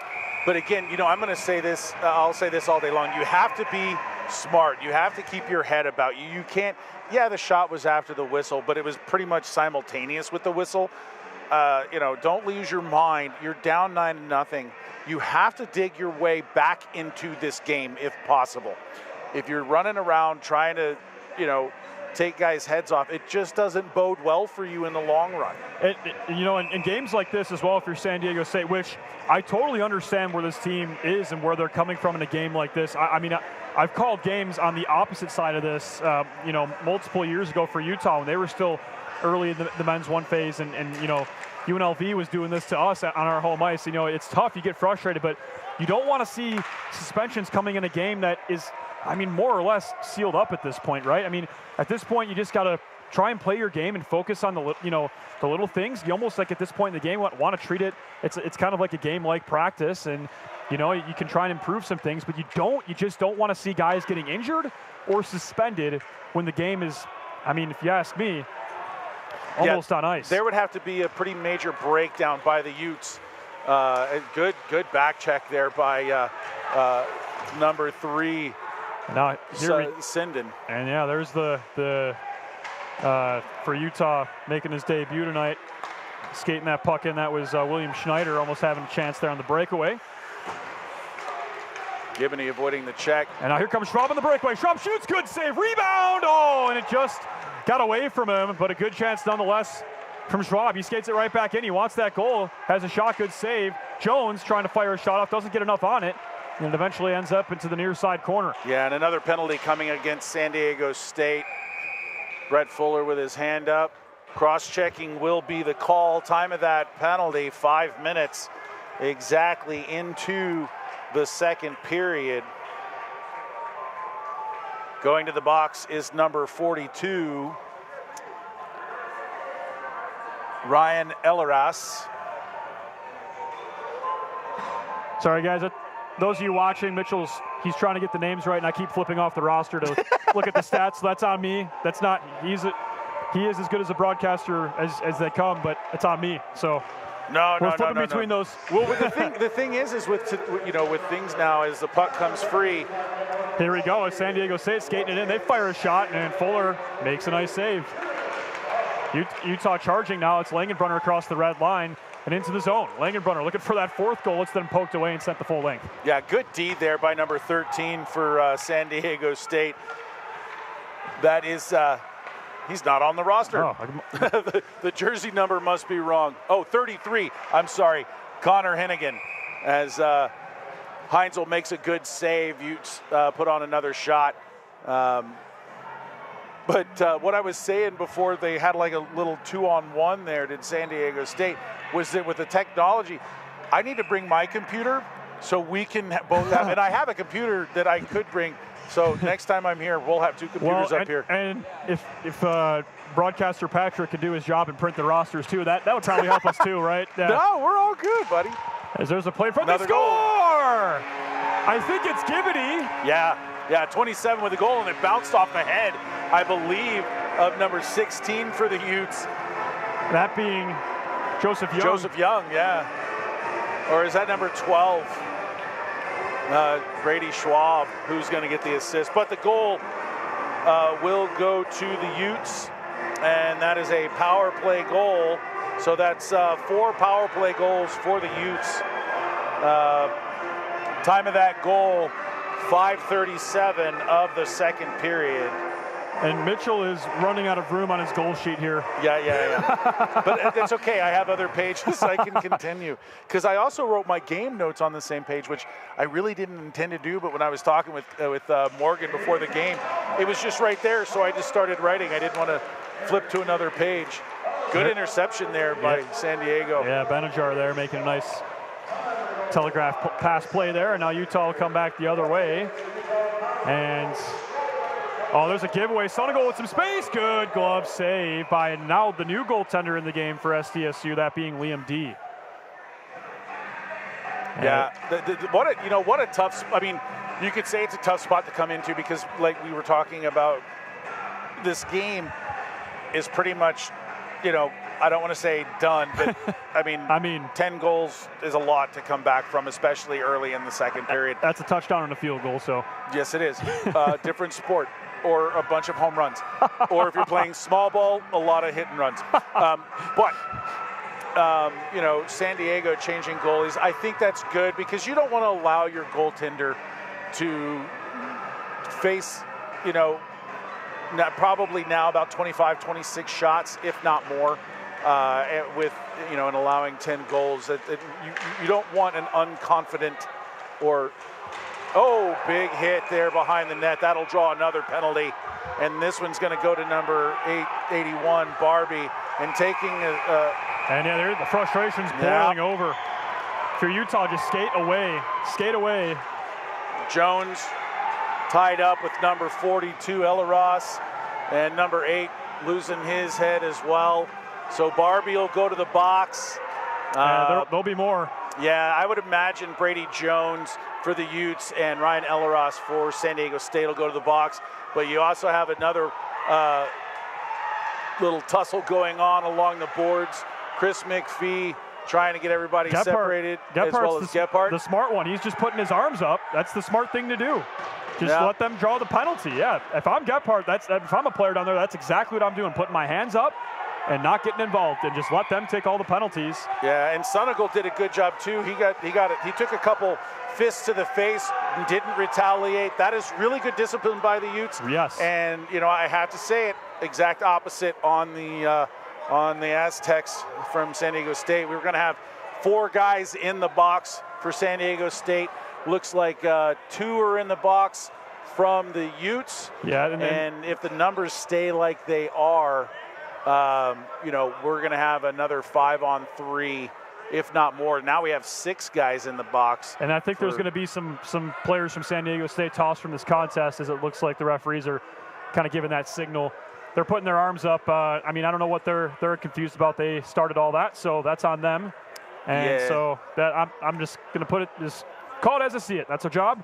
And so 17, that for San Diego State, that's Gavin O'Brien. We'll go take a shower earlier than the rest of his team. And there might be a couple more. Yeah, it looks like also number 8, Nicholas Grigoropoulos will take a shower early as well. And also number 3, Cameron Henderson. That's 3 Aztecs out of the game, and still 3 in the box. So one thing that we have to consider here with now 4 game misconducts, because we had that 1 game misconduct in the first period, and that was to, I believe, number 44, Sean Yo. in the first period. Is if we pan over to the San Diego bench, now you're talking about a deficit that is almost insurmountable. Right. Not impossible, highly unlikely. Now you're doing it when you're missing a full line. Right. So instead of playing with 4 lines and 4D, because in ACHA you can dress 18 and 3, which is 18 skaters and 3 goalies, or 19 skaters and 2 goalies for a total of 21 players. Whereas in USA Hockey, and I believe in Hockey Canada as well, it's 18 and 2 or 17 and 3. So you can only have 20 players on your bench. Either way, if you have a full line off the ice in the showers, they're going to be sitting in the stands here in the next 10, 15 minutes while we sort this out. Right. Now you're talking about an almost insurmountable lead with a short bench at altitude. Yes. And San Diego's it's sea level. Right, yeah. So a lot of factors here. So if you're watching at home, this game, it's had its tipping point, right? And one of the things I talk about, not just in hockey, but in life in general, is that sometimes a storm, well, all the time, whenever you get a storm, a big lightning burst or a big heavy storm, afterwards there's a calm. So maybe this is what San Diego, despite having lost, 3 players in that little fracas, it'll settle things out for a little while at least, so we can get back to hockey. Right, but remember they lost a player to a hit as well, so an actual hockey play. So I mean, they're 4 players down, right, at altitude, and obviously the frustration's boiling over, and are they gonna toss Gibney? Looks like they are. I didn't see his involvement. I didn't either, but when you have a play like we just saw on the ice, a bunch of people, like it was basically a college level line brawl. Right. Everybody that's on the ice is involved. Right. It really doesn't make sense because it takes 2 to tango. Right. You lose 4 guys on that, 3 guys on that play for San Diego State. It does not surprise me that at least one person for the Utes is going to be gone as well. And, right, because there was some Utes, fight retaliating. There were a couple there, so it wasn't all of them weren't putting their arms up, right? So, it's going to take a while to sort this out. I don't envy the referees when this happens because they got to remember, right? They're not even looking at our they're not looking at our replay for this. They got to remember what numbers are out there and who is doing what, right? And you being an ex-referee in this league, you could speak on that. Well, yeah, I mean, one of the things you have to do is you have to know who's on the ice, but if you're able to rewind real quick while we sort this out, because you probably have a couple minutes, so if you want to go back a couple minutes and look at that play and then just go back to live, you can see the numbers. But you should probably also take note that I believe it was Brett Fuller, the second referee, that was kind of back away from things, taking notes, because as a referee you always want a little notepad in your pocket and a pin around your neck in case you get a line brawl like that, and you have multiple penalties all in the same play, and all of that's taking place at the 6:06 mark of the second period. But yeah, so you'll see that referee kind of step back. Chris McPhee got in there a little bit with the linesman. I believe it was Keston that got in there first. Keston's a big guy. He's about 6'5", so I could pick him out, and I'm sure that the other linesman, Stanford Zito, was also involved in there, but I did see McPhee in there as well. So that meant that Brett Fuller stayed back and was taking notes. As we look at a goal here by the Utes, power play goal, I believe that was, and that was that was by Langenbrunner. Now Slater's top shelf goal. That was the one that went into the corner that we talked about. Right. But yeah, so the referee will take numbers down. Replay of Slater's goal one more time. That was such a beauty. It really was. You could see in that replay, he just picked his corner there, and there's another goal there, and it looks like that one, once the camera focus, looks like that might have been Langenbrunner, maybe? Yeah, that was Langenbrunner's second. Went top shelf where mama hides the cookies. And then 5-0 for Mr. Michael Ernest on the next one. Yeah, that was the first. Was that the first goal, or was that his second goal? When there's 10 of them, for me, they're jumbling together right now. I can't even remember. I mean. Yeah, but good job by our camera crew to get these highlights back up for you. Yeah. Everybody likes to see goals. Absolutely. If you like goals, if you're a Utah fan and you like goals and you like hockey, this is the broadcast you should go watch because there's a lot of really, I mean, not only are there goals, but there's some really pretty ones. I mean, like we talked about, the wrister from Slater. I mean, Ernest's first goal, he just marches it on the breakaway, makes the move, buries it, right? I mean, pretty goals. None of them have been ugly, that's for sure. Yeah. But, you know, 4 power play goals, 6 even strength goals. You know, wow. Yeah. Wow. If you're Morgan Feeney, you have to be absolutely ecstatic with what your boys are doing right now. Right. And now is a good time for Dean Wilson. You know, I talked about it just, you know, once you have the lightning strike, the air kind of clears, to settle his boys down and be like, look, you cannot do that. We cannot afford to lose any more players to game misconducts. And sorry to interrupt, but tell me, is there a chance some of these players cannot play tomorrow? Well, it depends on if they get a DQ, okay, or if they get a game misconduct. A game misconduct is just the rest of this game. If you get a DQ, you're gone for tomorrow as well. Okay, we'll have to keep an eye because it's going to probably take a couple minutes here for all this to get entered in, but it will tell us misconduct or you know, DQ. Oh, player to official misconduct for one of these. So that might unsportsmanlike conduct.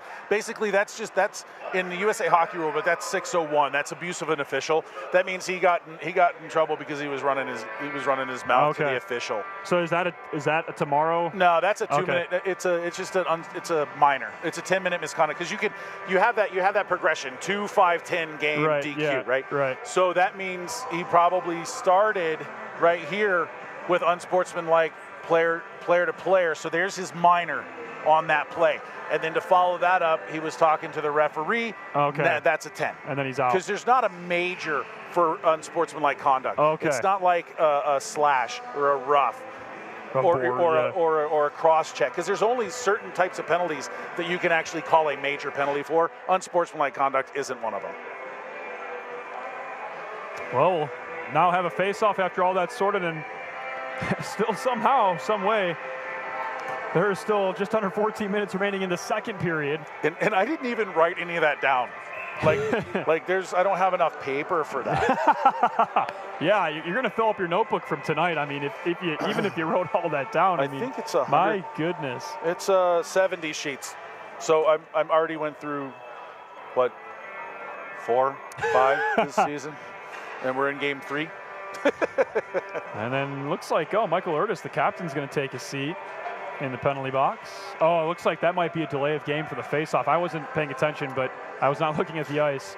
Yeah. But I believe that'd probably be a delay of game for the face-off there, and that looks like that is the case. That's an interesting rule in the ACHA. I don't know.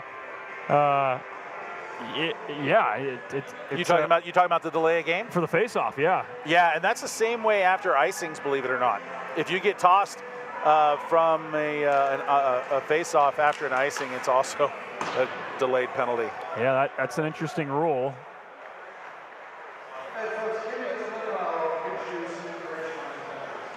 And so now San Diego State will skate this one in across the blue line as we have a 4-on-3 out here right now in favor of the Aztecs. There's a pass to the blue line. They fire a shot. It's deflected in front. Nice save by Fuller. Nice what an unbelievable save. I almost did what you didn't want me to do, and in the middle of you talking, go, oh, oh. So I followed up with, oh, nice save. See how I did that? Yeah. I think I mean, this has just been a blast. We're having so much fun up here. I mean, and what a good save. That was an incredible save by Fuller. It was. And when he's had to make saves, he's made them. I mean, yeah, and also good D-stick by the defenseman there to sweep that to the boards. The play was whistled down because the referee lost the side of the puck, but good job there by the defenseman to swipe that over to the near boards. That puck's played behind Fuller there by San Diego State. They're looking for their first goal of the contest. Now as good as time as any to get that. Yeah, a lot of open ice here on this Olympic sheet. And what a nice play there by Slater. Oh my, he was trying to move around all those players there, make a nice couple of dekes. Very so close. Utah just dumping that one all the way down, and Utah will actually have a 5-on-4 power play as soon as those couple players there, Music and Urtis, get out of the box.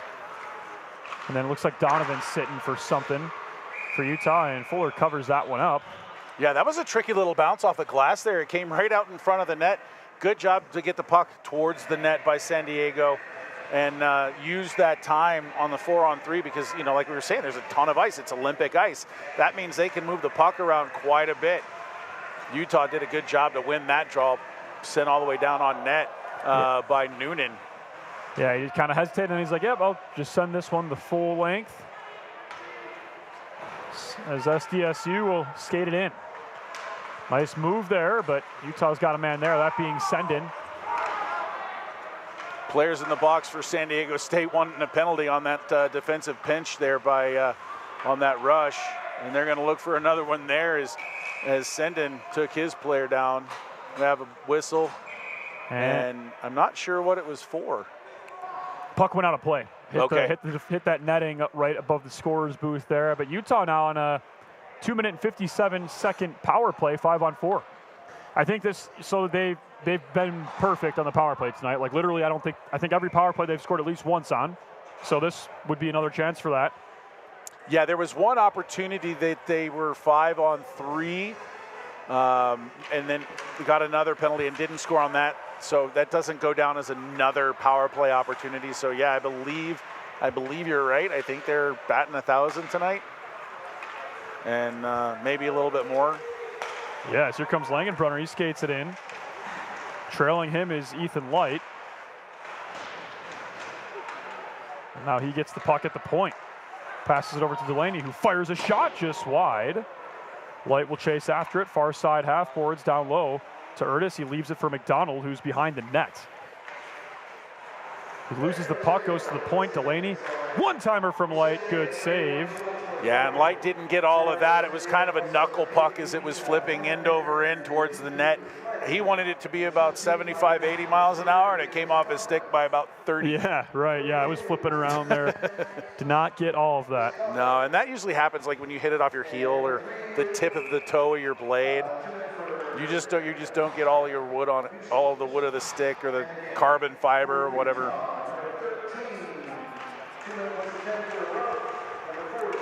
And we're getting the penalty announcement here in the building, and it's a lengthy one. Yeah, I think you should do it auction style.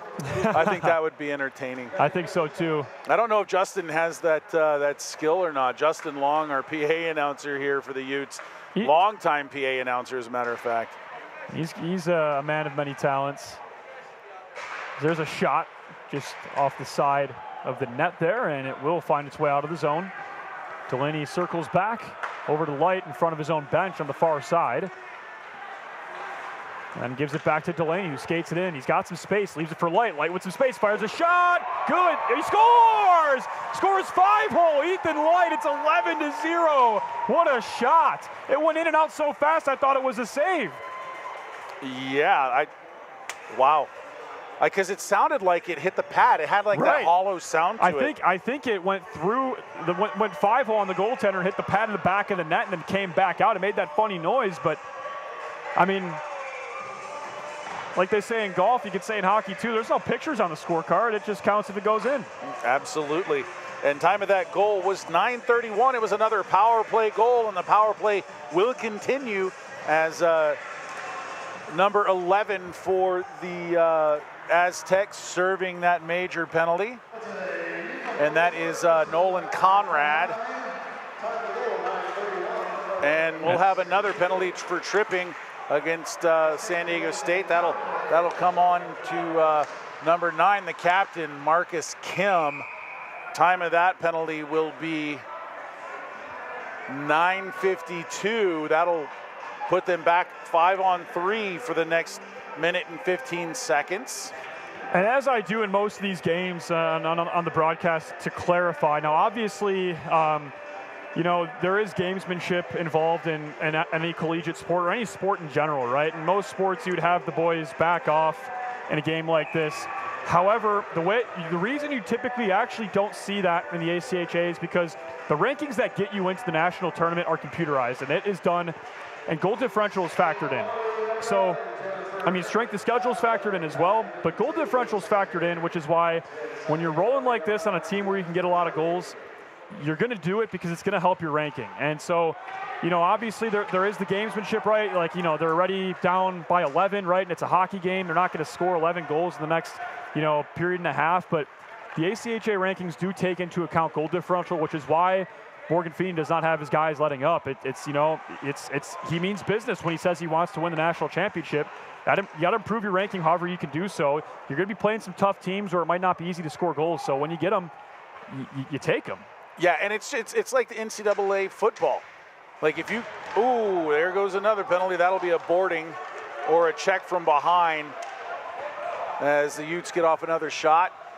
It's a 5-on-3, and it'll just be a longer 5-on-3 as Lorilla just lets number 15 there, Jacob Benajar, just get the puck because he knows he's getting a power play. Lorilla knows his team's getting a power play rather, but yeah, time of that penalty will be 10:48. So once again, it'll stay 5-on-3 for the next minute, and 19 seconds is still left on the major. Once that major expires, then you're not fully committed to a 2-minute penalty, right? Or penalty kill San Diego State. But the outliers for the next couple minutes, because now this is what we call a fire drill. There's three or more guys in the box. So you can only see 2 on the scoreboard. And as you can see, as the penalty time 5-on-3 counts down, it's going to stay 5-on-3 if I'm not mistaken. Good diving play there by Barbie to draw the Utah Utes off sides. Man is going to come out of the box. Now you're going to see the 159 up on the scoreboard. So it's still 5-on-3. And now with 3 guys in the box, the first guy the least amount will come off. And that's where it gets weird, because sometimes if you're the second guy, the third guy might actually come out first. Really? It's really, really weird. And you'd have to read the book. I don't have it in front of me. We're playing, so I'm going to be quiet and let you talk. I'm interested. That's a good off-air conversation, because I'm a little confused, and I do want to know what's behind that. But Utah controlling here at the 5-on-3. Langenbrunner gets a pass, can't quite settle it down in time to fire a shot off. Sends it over to Light. Light one time and shoot. What a tip! They score! McDonald, 12th goal of the night for Utah. What a tip from his stick. Yeah, that was a really good play, and you could see it kind of setting up. Another cross-ice pass. It went through the first pass went to the right boards through the top of the box. He skated in a little bit and shifted it near side through the lower part of the box, and all McDonald had to do is just connect to it, connect with it strong enough to just get it over the pads, and he was able to do so. Time of that goal, 11:32 of the second period. Yeah, at some point we'll have to get a shot of the San Diego State bench. It definitely looks emptier, right, with all the players gone. Now it's getting more full, but when all those guys are in the box. Well, we can't hang up the mics and go home. Yeah, I know we cannot. We're gonna have to continue to call the game. That's right. There's the shot. And he scores! I'm not sure if that was tipped. The shot came from Cole Music. Yeah, it was tipped right in front. I think number 12, Schwab, is going to get credit for that goal. He is going through the celebratory line first.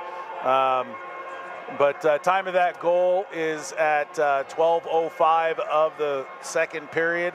And my goodness. Talk about power play. Yeah. Holy moly. My goodness. The stats. This is, okay, so my son played 4 years of junior. And at one time he was in the Western States Hockey League, where the parity wasn't as good as it could have been. And games like this, you call a stat pad weekend. It's not, and I don't mean that disrespectfully. No. But you were just mentioning the fact that you don't let up, because the goal differential does matter. Right, it does. So these players that are out there on the ice competing, and give credit to San Diego State, because now that we've gotten through all of the shenanigans that started out this period, we are playing hockey. I'm actually really ready to see San Diego State play 5-on-5, because you're not going to have that much success 5-on-4 when you're down. When you're down a man for now 13, 12 and a half minutes of the period, there's no way you can gain any momentum. Right. It's one of those things. It's like if you have 5 non-consecutive penalties in a period and they're all minor, right, you spent half the period in the box, right, or shorthanded. And it's demoralizing, for players when you're playing the entire period in your defensive zone. You might be able to get a breakaway here, or take a funny bounce, deflect something, but that's a flash in the pan play. It's not sustained pressure, and that's what a team is going to need to get on the board, such as San Diego State right now. They need to just play the game of hockey, get the puck out of their own zone once they're back at full strength. And another penalty coming. Yeah, I mean, they're just playing. I mean, honestly, they're frustrated. I understand it, but it's just dirty. It's just dirty. That was dirty. Those were dirty plays in the corner back there, if you ask me. And it's not even. They're not hockey plays anymore. I mean, no. They're. I'd be genuinely interested in how many minutes of this period have been played 5-on-5. None. We started out with a 3-minute 5-on-5. Right, that's true. And that penalty right there is going to go to number 15, 5-minute major, to number 15, Jake Abinajar. Wow. And it's got to be roughing or cross-check. I didn't see the signal, but just watching that play, it was one of them. I think both of them actually happened. But Utah back to the 5-minute power play, where they have gotten a lot of their goals tonight. There's a one-timer in the low slot. It's taken away and kept in at the line by Delaney. Nice play by his skates to keep that in. Absolutely. Langenbrunner takes a shot. Yeah, and Utah, even able to keep those bounces in the zone, because San Diego State eventually able to get that puck out. Yeah. Little miscue there by number 16 for San Diego State, Colby Hennessy. If I'm him, I'm taking that puck in. He tried to shift it towards the center of the ice, but waiting for it was a Utah Ute. It's Light over to Delaney, who fires a wrister, hits the post, and it deflects out to the far side. It's kept in at the line by Light. Light over to Langenbrunner. Langenbrunner attempting to send that pass to the opposite side on the goal line to Urtis, and SDSU able to get a stick on that and clear it. There you go. That's a good play by them. Killing him. Yeah, got to be careful. That's too many men by Utah. I'm surprised nobody caught that. They were right in a change, and when we caught that pass just outside of our blue line, or the San Diego State's blue line, there were still 3 guys getting off the ice. Not sure how that wasn't called, to be honest with you. Yeah, getting a little lax maybe on the line changes there, but. Well, the thing is the puck reversed its flow so fast that the timing of the change didn't work out. Good keep by Senden. Yeah, keeps it in right there at that blue line. So Utah trying to keep this one in. Still 3 minutes and 20 seconds remaining on this 5-on-4 power play for Utah, and 5 minutes, 20 seconds remaining in the second period. Correa over to Slater at the point. Senden back over to Correa. Nice little tip to knock that puck down in front of him. Yeah, good thing it wasn't. It was just below his shoulders. Otherwise, it would have been played with a high stick. Senden over to Slater. Slater tries to send a pass that's blocked, and SDSU able to clear that one out. Quick turnaround there by Fuller. Nice pass from Correa to McDonald, trying to find that open space. All started with that nice play by Fuller, as you just mentioned. Langenbrunner, the goal line. Behind the net, he comes to the near side. One-timer for Light. Good save by D. And it's sent out. Here we go for San Diego State. Coming way out is Fuller. Nice play by him, but San Diego State gets the puck. They shoot just wide. What an aggressive play there from Fuller. Yeah, I think, Fuller hasn't been involved in the game much thus far, and I think he wanted to do a little something to help his boys and, just become part of the game a little bit, and kept it out. And granted, there was a follow-up shot, but it was offsides as Delaney let it go a shot, glove down by D, but you saw that follow-up shot that would have been offsides. Even if it had gone in, it wouldn't have been a goal. Just over 4 minutes to go in the second period. Having a little bit of fun up here in the booth. Well, I can hear the music. Yeah, man. Justin's got a good soundtrack down there. So puck's at the line there. Delaney, far side to Light, who fires a wrister, pops up into the air after hitting a stick. Yeah, that stayed in play by about 6 inches. There's McDonald firing a shot. Nice block by that defender there for SDSU. Specifically, that looked like that was Barbie, because Utah's still playing with it behind the net. Yeah, and an interesting note about Barbie, he's a coach for the San Diego Saints, volunteers his time there as a coach, even while he's playing college hockey. That's pretty awesome. Yeah, that's amazing. To see these guys. They're role models for those kids. It's a college hockey team. And it's a big deal. And, absolutely. And that's awesome to have that kind of involvement, especially in San Diego, where I'm sure it's not your conventional hockey market, but. No, but it's still a market. I mean, people say Texas isn't a hockey market, yet they have an NHL team, or Florida for that matter. Right. But in talking with assistant coach Jason Galea, I was asking him, how long do you think it's going to be before you guys, are really, to the level where you want to be and compete in the WCHL? And, like we talked to when we started off tonight, they have a very young team. I think we've seen some of that tonight. But he said, give us a couple years, to really start. Because if you think about it, when you're in a conference like the WCHL, it gives you more to recruit with, as opposed to being an independent team, which they have been.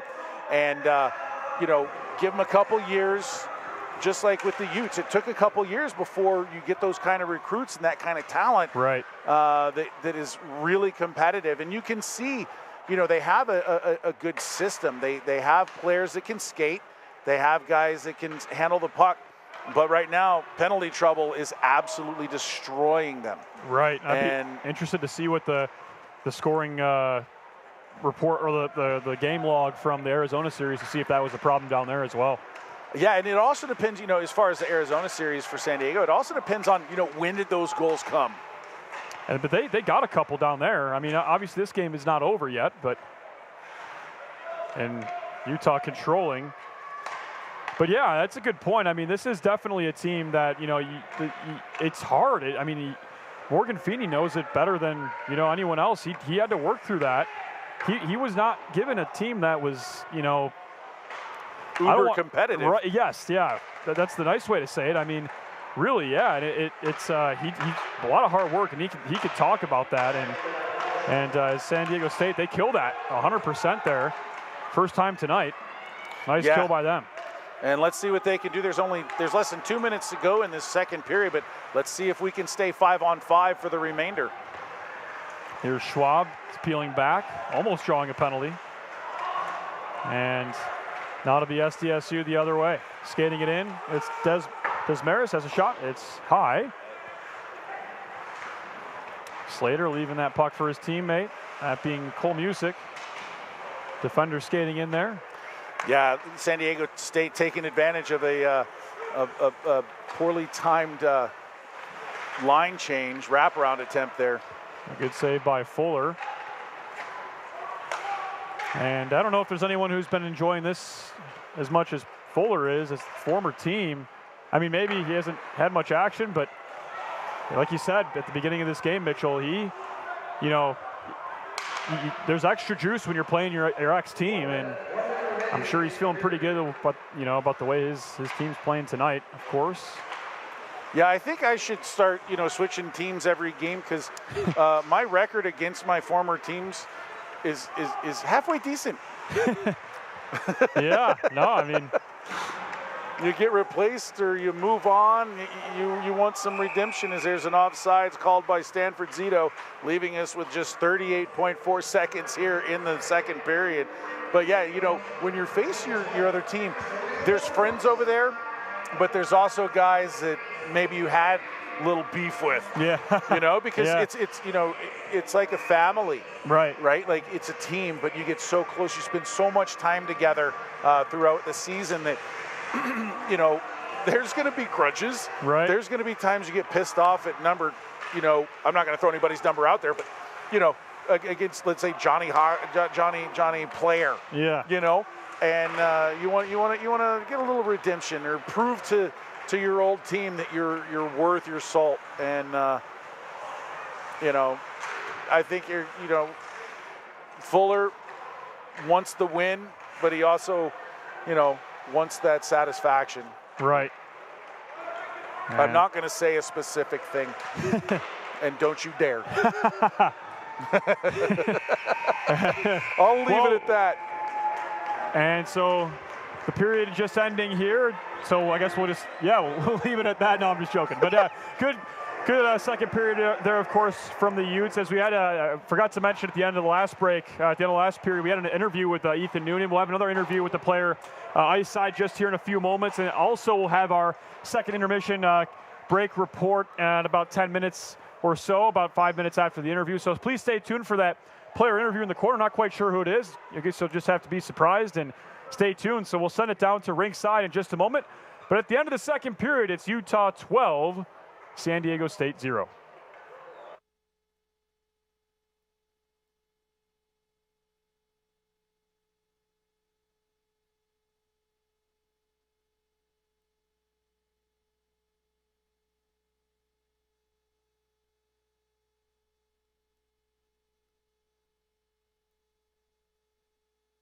Okay, 24? Yeah.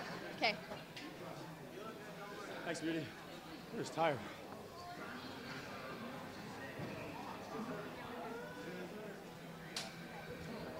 Hey, Utah fans, I'm Taylor, and I'm here with Ethan, number 24, after a super intense second period. So, how are you feeling after that second period? That was super intense. Pretty good. I'm not sure what these guys over here are doing, but I know that we're playing our game and scoring a bunch of goals, and I'm sure they look really happy about it on film.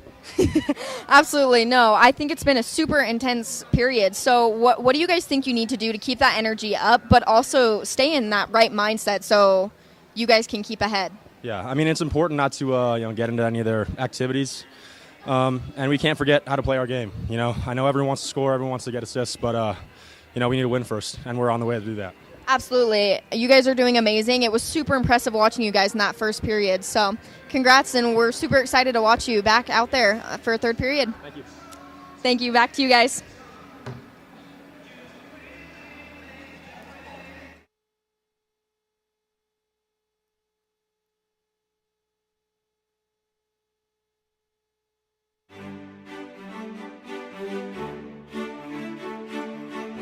Welcome to the Rocky Mountains.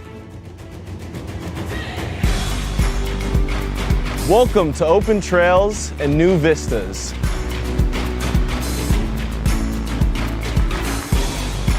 Welcome to stunning Red Rock.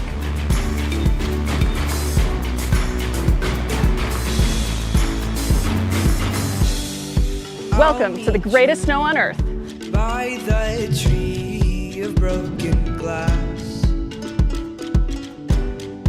where the home Welcome to Game Day Fun. anything could last. So let's go and take the words that we know. Welcome to the party! Sea of thoughtful dreams.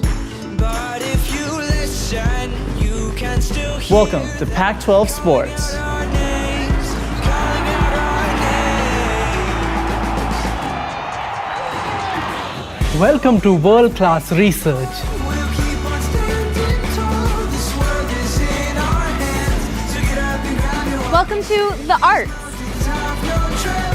We are tough as nails. Come on, this is our land. Welcome to Real World Experiences. We can go to that bridge that crosses over fear. Welcome to a great education. Love and what it does to those they hold near. So let's run till the water. Welcome to new friends. We can toss our worries far away from our hearts. And if you listen, Welcome to the time of your life. not hear them calling out our names, calling out our Welcome to all you can imagine. Though we might faint and fall, we'll keep on standing tall. This world is in our hands. So get up and walk and see. Those gray clouds look close, but we have come and gone. Welcome to the University of Utah. So get up and walk and see.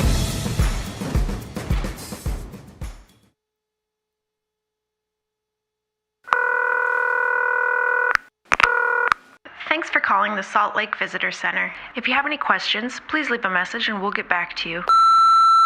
Hello! I tell you what, I'm just going to put you on speaker. All right, a little about me. I'm a bit of a phenomenal skier, so I want to take my family on a vacay, which is short for vacation. Hope you don't mind the abbreviations. I'm just short of time today, so I need to sort of hurry things along. Just a few simple questions for you. They call Salt Lake Ski City, but you do ski in the mountains, right? I'm just picturing myself skiing down the sidewalk there next to the shops. Knowing my luck, I'll do one of my big flips and end up in the traffic. So I don't want that to be the case. Look, I've got to go. You're really keeping me here. Although I will say, I'm going to see your Utah Jazz play a basketball game. And I've heard there's a couple of Australians in the team. So here's my question. Are they causing you any trouble? I just had a thought. The average snowfall near Salt Lake is 500 inches. If I was to utilise all of that to build a giant snow person, would that be majestic or a bit scary? Oh, hey, listen, just quietly. I'm a big family guy. You know that. I've told you that. But after a few days with them, I'm going to need a drink. That's legal, right? I hear Utah has the youngest population of any state. So if I was to head down to one of your hot rockin' clubs or a social event, would there be a youth person in there that might be able to explain Snapchat to me? My kids just won't do it. Now, I've heard there's a bit of a Sharks versus Jets rivalry between the skiers and the snowboarders. And if I made that movie, would you watch it? Oh, when was your last Yeti sighting? Are you getting all this, by the way? I'm assuming you can rewind. The Utah state bird is a California gull. I mean, even you've got to admit that is confusing. I guess that's more of a statement than a question, but still I thought I'd bring it up. Now, your Ski City Super Pass, I take it that's part of the Marvel Universe. If I get that, will people call me the Winter Soldier Man? I really wish you could see this. All right, well, this will be costing me, so I better go. Thanks for everything. Bye.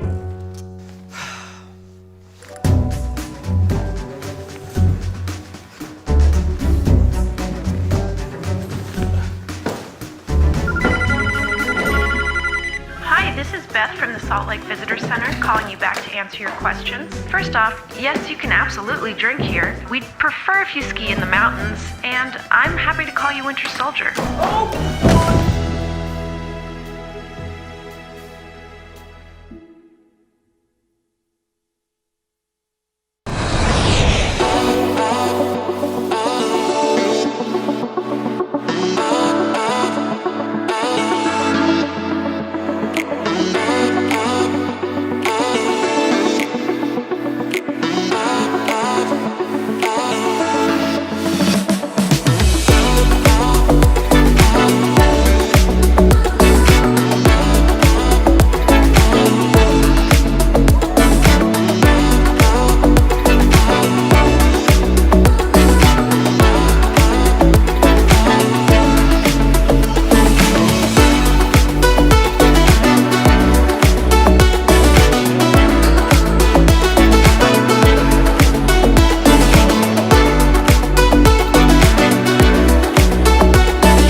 My name is Marguerite Van Komen, and I'm a snowbird ski patrolman.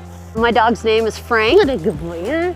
What a good boy you are. I start every morning waking up and having breakfast with the dog, and then we finish every day having dinner together, but everything in the middle changes. We train them using their own instincts, so instead of hunt for dinner, they're hunting for humans. A lot of thought goes into choosing these dogs. Number one, they've got to be able to handle the cold. Number two, they got to be pretty hardy. And three, we're looking for very high drive dogs. The dog that is gonna chew your sofa up at home, we want that dog. The people, the mountain at Snowbird, it's just special. And everything you wanna do is here in Salt Lake.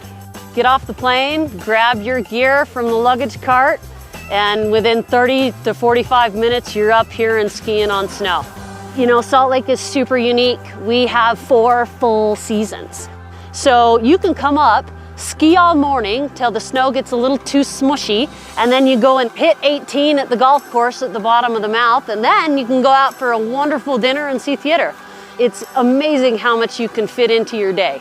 And not only do we have everything that you want to do, but we have great people to do it with. Everyone wants to be outdoors, happy, and go and play. Every day is different, and I love that. I love showing up to work and going, what is on the plate today? Snowbird is my family, and Salt Lake is my home, and Frank is a great part of that. My name is Marguerite Van Komen. I'm a Snowbird ski patrolman, and I am Salt Lake.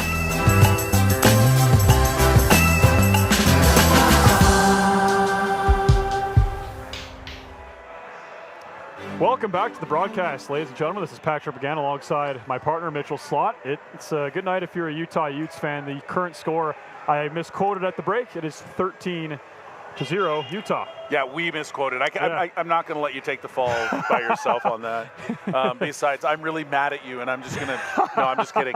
No, okay, so during gameplay, we've talked about, the puck movement, the shooting. There's really not a lot more we could say. What I do want to talk about is now San Diego is full strength. We're going to start the period like we did the first period. The chances of another quick breakaway, quick goal to start a period are pretty low. Doesn't mean it's impossible, right? But what that does mean, and the reason why I point that out, is because San Diego State can now try to build momentum 5-on-5, and that's really if you're a coach now looking at the score, the game obviously out of hand, right? Now let's work on the little things. Let's work on back checking. Let's work on forechecking. Let's work on a couple things. If we have the puck on our stick, let's try to keep it on our stick. Let's not let the Utes speed beat passes, right? Make smart passes. It's the little things that are going to make a difference for them that will allow them to potentially put a goal on the board. And I think if they can get a couple goals, that in and of itself, after the first 2 periods, is a win. You can tell there's a lot of desire and there's a lot of passion on that bench. Right. That's one of the things we haven't talked about because there's been so many penalties and whatnot. But there's a lot of passion. You can see it. Otherwise, there wouldn't be those kinds of penalties that we're seeing. They are prideful. They are proud to wear the SD in the arrow on. I believe it's an arrow on their chest.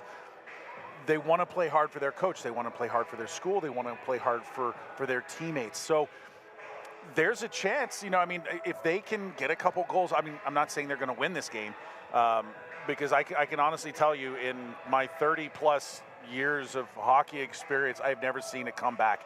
No. Like they would have to do. 4 goals is hard enough, right? Yeah. Yeah. But again, I go back to what I said during that second period, which is get 1 goal. Yeah. Do what you have to do to get that 1 goal, because then you start to breathe a little bit easier. Sure. Okay, now you're tapping your teammate on the back. Hey, nice goal, good work, way to stick with it. And like we also talked about, positivity breeds positivity. Negativity breeds negativity. And what they've seen so far in the first 2 periods is a lot of negative. Right. Stay out of the box. Yeah, I think that's the number one thing, right? Is just I didn't realize it until you had mentioned it. We were almost done with that second period, and we started last period with the penalty, right? And they played almost that entire second period with, shorthanded, and that's, like you said, that's just not sustainable. And it's not, you're not going to get that goal or back in the game or whatever it is. But it's I think it's a good situation too, like you're saying, just like it's. This is a game-like situation in the WCHL. You're playing a good team, the WCHL. Kind of learn from this. It's a good learning experience, right? I mean, obviously you're losing, and there's not a lot you're going to want to remember from tonight, but it's a learning experience at the very minimum, right? And just learning what it's like to play at this speed, and like you said, the little things. Just work on that. I think like I haven't played since the Pee Wee level, but I guess I was going to ask you, like, what's it like when you're in a room like this, right? Like, I mean, you've played more hockey than I have. Like, when you're in a room like this, what does it feel like? It's not easy. It can't be easy. No, you hope it's not quiet, right? Like you see it all the time in teams that are down by a goal or two. The bench, I mean, it's stone faces all the way down the bench.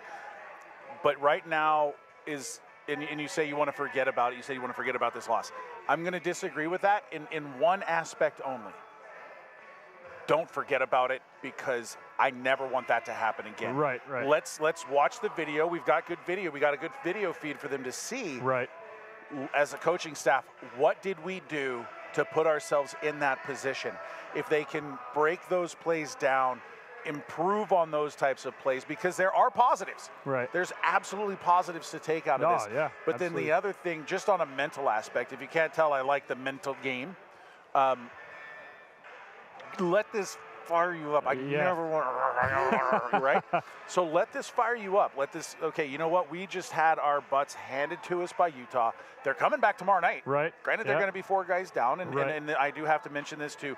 Sorry, side note, AKA Squirrel. Giboney did get a DQ, so he is not in the game tomorrow night. Just wanted you guys at home to know that as well. So he's gone for tonight as well as tomorrow, but he'll be back in the game following. But getting back to what I was saying, you take that energy, and if you're a coaching staff, all right, boys, we're starting this period 5-on-5. We do have a chance to build something. I mean, the period starts also. No goal has been scored. We're starting this period 0-0, and just go from there and see what little wins you can get. But we're going to transition off camera here and just get ready here for the second period. So we'll wrap up this show. We'll continue chatting though, but. Yeah, we'll see here for the second period in a few moments. We'll just have this camera switch over to ice side. Third period. Or third period. I do that all the time. I do that all the time. Especially when you've had so much going on. So I'll let you do the outro, and then we'll take it to the ice. Yeah, we'll take it to the ice here in Salt Lake City. And so, we got the boys out here. They're getting ready here for the third period, and there's we're showing the highlight a replay on that goal. Sorry, it was Light's third goal, I believe, that went 5-hole that we said sounded really weird. Yep. That time you could see it. It went 5-hole. Indeed, it did. You saw his celebration there with with some of his teammates over there in the corner after he scored that one. That was a good one. But for Utah, there's a lot of positives you could take as well. It's just. You're not really doing anything wrong at this point. I'm sure there is a lot of things you could take away and negatives as well. But either way, these players are probably fired up with this result, and they're ready to cut into this WCHL schedule. So we got some public address announcer Justin Long helping us out here for all these penalties, but we've got a fresh sheet of ice. The puck has been dropped. We're underway. 20 more minutes left in this contest between the Aztecs and the Utes. And as Mitchell said, we'll do this again tomorrow night in case you were unaware. The second game of the series. Puck drop 7:30 p.m. Mountain up here at the Steiner Ice Arena, Salt Lake City Sports Complex. And I got another update for you just because I talked about Giboney being DQ'd. There were 2 players for San Diego State that also received DQs. First player is number 8, Nicholas Grigoropoulos. He had a major and DQ. And then also number 27. I don't see 27. I guess I deleted a bunch of names that we thought weren't playing. We can go back and take a look. You're okay. But we can look at that. Oh yeah, no 27 on their roster. Yeah, we can look at the penalties, though. I think they've updated everything because they've got the shots updated now 39-11 in favor of the Utes. But we'll take a look at the penalties here, and then I'll be able to tell you who else got the DQ. I just wanted to update everybody with the disqualifications, the guys that won't be playing in tomorrow night's game. And so San Diego State now controlling in their own end. Utah trying to set themselves up, and SDSU able to get that puck out. An errant pass finds its way out of the zone, and so now it'll be the Aztecs resetting, dumping it in. Oh, I know what he was talking about. Okay, so what Justin was saying is that number 27, Gibney, for the Utes, and number 8, Grigoropoulos for San Diego. So they offsetting DQs. Okay, so only one each. Yeah. Not terrible. Yeah, I didn't want to mislead anybody. There was only 2 DQs when we were talking in the intermission. He said there was 2 DQs for San Diego State. 2 players is the total of number of DQs in the game. Everybody else can play tomorrow night that has left tonight. So San Diego State will have a couple rested players. Yeah, that's a positive. That is a positive takeaway. I mean, they're also, like we briefly mentioned it, but they're coming from sea level to about 4,500 feet. That's not easy. You know, it does have an effect. And you've got the bigger ice sheet, which, you know, is interesting to talk about because it does help you on home ice. It does hurt you when you go to play on NHL ice. You're not used to having 15 less feet because they practice on this sheet as well. So, you know, it is a plus and a minus, but I think it's a net plus is what the coaching staff here typically thinks, just from their experience of seeing the way this team plays. Yeah, and I like what I'm seeing out of San Diego State right now. They're pressing. The puck is in the offensive zone. They're keeping the puck in, not allowing the Utes to clear it. Now Slater has it on his stick. He's going to skate it down the ice. And Slater in across the line, sending it across the zone. It did make its way through that defender, but pass was behind that player, so Utah will have to reset. Langenbrunner trying to dump it in. Fanned on that dump in as he was kind of spinning around and backing up. Faraz trying to get that to the stick of Fast. He dumps it in. Donovan over to Sunigal. Sunigal reverses course there. Plays it behind the net. Jones over to Sunigal. He's double teamed, still able to get that puck forward. Donovan spearing that puck, trying to get around his man there, that being Faraz. Good job getting back on that puck by Faraz and breaking up because the Utes were coming on strong. I think that was Donovan, was it not, that was on the forecheck there? Believe so, and you know, really San Diego State is looking a lot more polished to start this period off. Playing some better hockey. It's amazing what playing 5-on-5 will do for your resolve. Yeah, really. You know, and morale probably picks up a little bit when you know you've got 5 guys out there and you're not constantly taking those penalties, because you can fall into that negative headspace and continue taking penalties. Yeah, I mean it's like we were talking about it in the intermission. It's just a matter of being positive and not losing your cool if there is a big hit or if there's a scrum. Keep your hands down. Don't punch anybody in the face. Those kind of little things. You know, at that point it falls on discipline. But at the same time, just keep your cool and try to do 1 positive, 2 positive things per shift as a player. Man, I'm telling you what, it makes a world of difference. Like when I was coaching a few years ago, I think the last time I coached was 2012. It was a men's league, Czech league team, and one of the things that I always told them, because it was run as a professional organization, is no matter what, everybody's going to screw up, everybody's going to make mistakes. Keep positive. Trust me, the guy that makes a mistake knows they made a mistake. Right. They don't need you telling them that they made a mistake. And I try to do that in everyday life as well. Just try to stay positive. There's not a lot of days that I walk around sulking, you know, and it's amazing what positivity will do. Right, and that it makes its way obviously all the way up to the pro level. I was just thinking about when you say that positive headspace, happens in the pros. My hometown Chicago White Sox, there's been stories. Just shoot the score. Noonan puts it right in on the one-timer, and there is the second touchdown of the game. 14-0. You did not just say that. With the assist on that, I believe is going to be Senden? No, he wasn't all the way down below the net, was he? But he went through the line second. But we'll find out who got that assist. Time of that goal, 4:50 of the third period, making the score 14-0. Even strength goal. It's been a minute since I've been able to say that. Puck is played out of the zone. Utah dumps it right back in. 5 minutes through this third period here.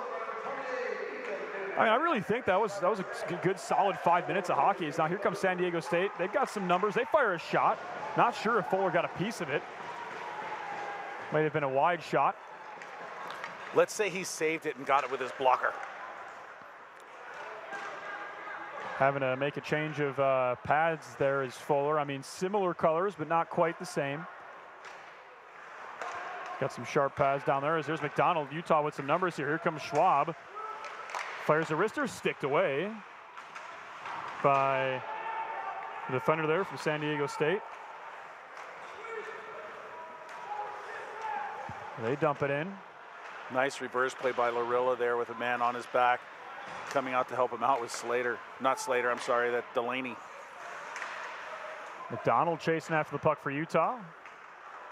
SDSU trying to have another chance. Utah just taking it away. Larilla drops it to McDonald, who fires a shot just wide. And McDonald to go retrieve that one behind the net. It goes all the way around for Cathell. Cathell winning that scrum for SDSU. Larilla keeps it in, and eventually the puck pops up into the air and comes all the way out. I'm glad they waved off icing in that instance. Yeah, SDSU able to get that puck in, and now Utah banging it the other way. Will not go for icing there. Yeah, and for those of you guys watching, the reason why that icing was waved off is because the player was changing as the puck went by them, and decided not to play the puck and finish the change, which also in of itself kept them from going to the box again for too many men on the ice. A lot that goes on in this game. Yeah, no, those are the tidbits that I would never catch, and that's like great insight. It really is. Former ACHA official, for those, if you haven't watched the previous broadcasts, Mitchell, former ACHA official, yeah, Sorry, I said ooh because there was a weird bounce that came off the... They shoot, he scores! Oh. Donovan gets it in 5-hole on the breakaway.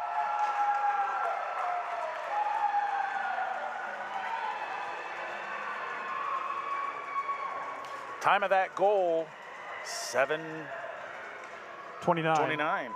Thank you. In the third period, 15-0 Utah. As you get a shot of the Utah bench, lots of smiling faces on that bench for obvious reasons.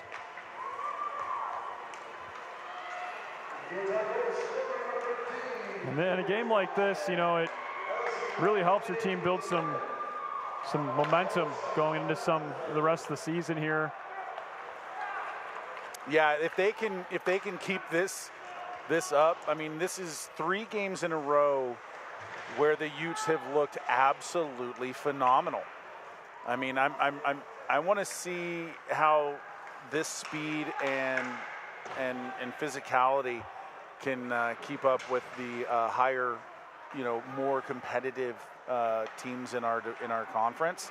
I think those games are going to be absolute barn burners. I do too. And I cannot wait to call one of those games. We only have, 14 home games this season. And You know, it's not a long schedule like I'm used to. I'm used to having games almost every single weekend, whereas, you know, this is a little bit different. So I can't wait. It's going to make each one of them a little bit more special. But if they play like this, with this buy-in that Morgan Feeney talked about at the beginning of you know, before the game with me, I tell you what, there are some teams that are in for it. Utah is going to come at them full force, and they're going to be hard to play against. Oh, that's a big hit. Yeah, clean. Absolutely. Yeah, Delaney gets right back up on his feet. But you know what I'm saying? Like, if they play this way, they are going to be one of, if not the toughest teams to play against in the WCHL. Really, I agree. There's I guess a shot of the puck made its way to the net. I definitely agree. I mean, your contenders are UNLV, UCO, usually very good. Arizona State kind of had a setback year last year. Missouri State, usually pretty good, but for Utah, yeah, like you say, Mitchell, that's a great point. This is the best I've ever seen them open up a season, and I can't agree with you more. I cannot wait to see them come back home, which for Utah will not be until November 1st and 2nd against Arizona State. So that'll be our next M1 broadcast on these airwaves. Yeah, ooh, big hit in the neutral zone. And heads up. Oh, wow. Senden standing his ground there, and that, you know, that kind of goes back to the physicality we were talking about. There's a shot, yeah, it really does, and it's high from San Diego State. And then after that, for Utah, their next home game after November 1st won't be till January 17th, so that is 3 home series in the fall with many in the latter half of your schedule, which is pretty nice, you know, but you'll get to see them on the road against some pretty tough teams. The Ohio series next weekend was canceled. They were supposed to go to Athens and play Ohio, which is really, they are a top team in the ACHA. That was a big get for Utah's schedule to go out there and play Ohio. Unfortunately, that series was canceled, announced this week at the University of Utah Skate and Utes website. And then weekend after that, they're set to go to Grand Canyon. And then weekend after that, they're set to go to Oklahoma and play some challenging teams. They'll play at the University of Oklahoma, and then they'll face off against UCO twice. Yeah, and going back to what you were talking about with them playing Ohio, right? Right, Ohio. Okay. Yep. Yeah, I mean, and they've got a strong, you know, NCAA program as well. Yeah, I mean, for their ACHA program too, very strong, and that would say, you know, every year you're trying to schedule, you know, your non-conference games. You're trying to get. It's just like college football. You want to play the big boys. You want to play the contenders, because that helps out your rankings that much more when you're competing against those teams. And that would have been an excellent series to see, especially after this weekend. I mean, I would have loved to see them play at Ohio. Unfortunately, that falling through, but hopefully in the future those two teams can get together on the same ice sheet, because that would be a lot of fun to watch. Yeah, absolutely. I mean, you always want to see the top programs compete against one another, and you know, especially if you like college sports, because you know, for hockey right now, it's going to pick up here in the next, you know, few years. We talked about that in our first broadcast, right, with the Utah Hockey Club of the NHL being here now. You know, hockey's only going to pick up in popularity. You're going to start seeing some bigger crowds here at the Utes games, you know, like games of yore, if you would. Yeah. Because I remember when I first moved here in 2007, you know, you come to these games and there's, you know, the fan zone, you know, the student section just to the right of our broadcast position was full, and you know, it's kind of over the years. You know, I think one of the things that is involved with the popularity of the Utes hockey program is that move to D1. Right. In those first few years where the Utes kind of struggled, because at D2 they were a Utah powerhouse. Right. You know, we have the Wasatch Cup here in Utah, and you know, they won that several times. Right. And so, you know, when you're watching, you know, that, you know, the teams play against other Utah teams, you're going to have those crowds. Whereas at D1, this is the only D1 program in the state. Right. But like I was saying, you know, with the Utah Hockey Club now in the state, popularity, I think, is going to be driven up, and you're going to start seeing some good crowds. And the higher and better we get as a team, better talent we can recruit and things like that, you're going to start seeing some really good hockey as well as really good fan base and popularity. Absolutely, and that was really long-winded. Sorry. No, that's okay. No, I definitely agree with you. And yeah, those in-state teams, brought people to the games, and like you said, there's no other D1 teams in the state, and also BYU also just doesn't have a program anymore, and that was a big draw every time they played. Yeah, I worked a few of those games, including the Pink in the Rink game, before I stopped refereeing, and icing was waved off there. Goaltender left his crease. But, I worked some of those games, and, it was a raucous crowd in here. A lot of blue, a lot of red, a lot of white. Oh, yeah, I bet. Backhand shot goes just over the net for Utah as they still control the puck in the zone. It's been a little bit back and forth the past couple minutes. Puck to the point. Noonan shot. Save by D. We'll get a whistle. 6:40 left here in the third period. Score is a lot to nothing. Yes, and the shot's not quite updated since the last couple of goals have gone in, but it's over 40 to probably, I would say right now it's probably 43, 44 to about 16, 17 shot-wise. Because San Diego State has been able to put on some kind of pressure. They've forced Fuller to make a couple saves, and not just by playing the puck, but actual shots on net. As a stick is on the ice, puck's up at the point. Mishandled there by San Diego's defense. They have to retreat back out to the neutral zone. Tipped in. And so for Utah, they'll take over control in the neutral zone. It'll be Schneider skating this one in. All alone, too, as their Utes are involved in a change. Now he gets help. Pass from Schneider there to Light was just bounced over his stick. He had some space. So under 6 minutes to be played in the third. And as we mentioned, we'll do it again tomorrow, 7:30 and 4:30 for the women's team. They will be playing the University of Wyoming for their second game of the series, looking for a program sweep for those W1 Utes, looking much improved this year as well. Very exciting team. And there's a shot towards the net. It's still loose in front. And Schwab almost had a chance to backhand that one home, but good defense there from SDSU. There's a shot blocked before it even got to the net. And going back to talking about tomorrow's night's game, I will not be on the air. I know nobody's going to cry about that, but yeah, I had a prior obligation, so I will not be here. But I will be back for our next home game, which is against Arizona State, Friday, November 1st. Yeah, I'm looking forward to that one. There's a shot from Light just wide. I am as well. That'll be a really fun series. Utah and Arizona State always play each other very close. Unfortunately, looking at the schedule now, because we've got more teams in the league, we will not actually see Arizona at home this year. We'll get to play them down in Tucson, which is a bummer.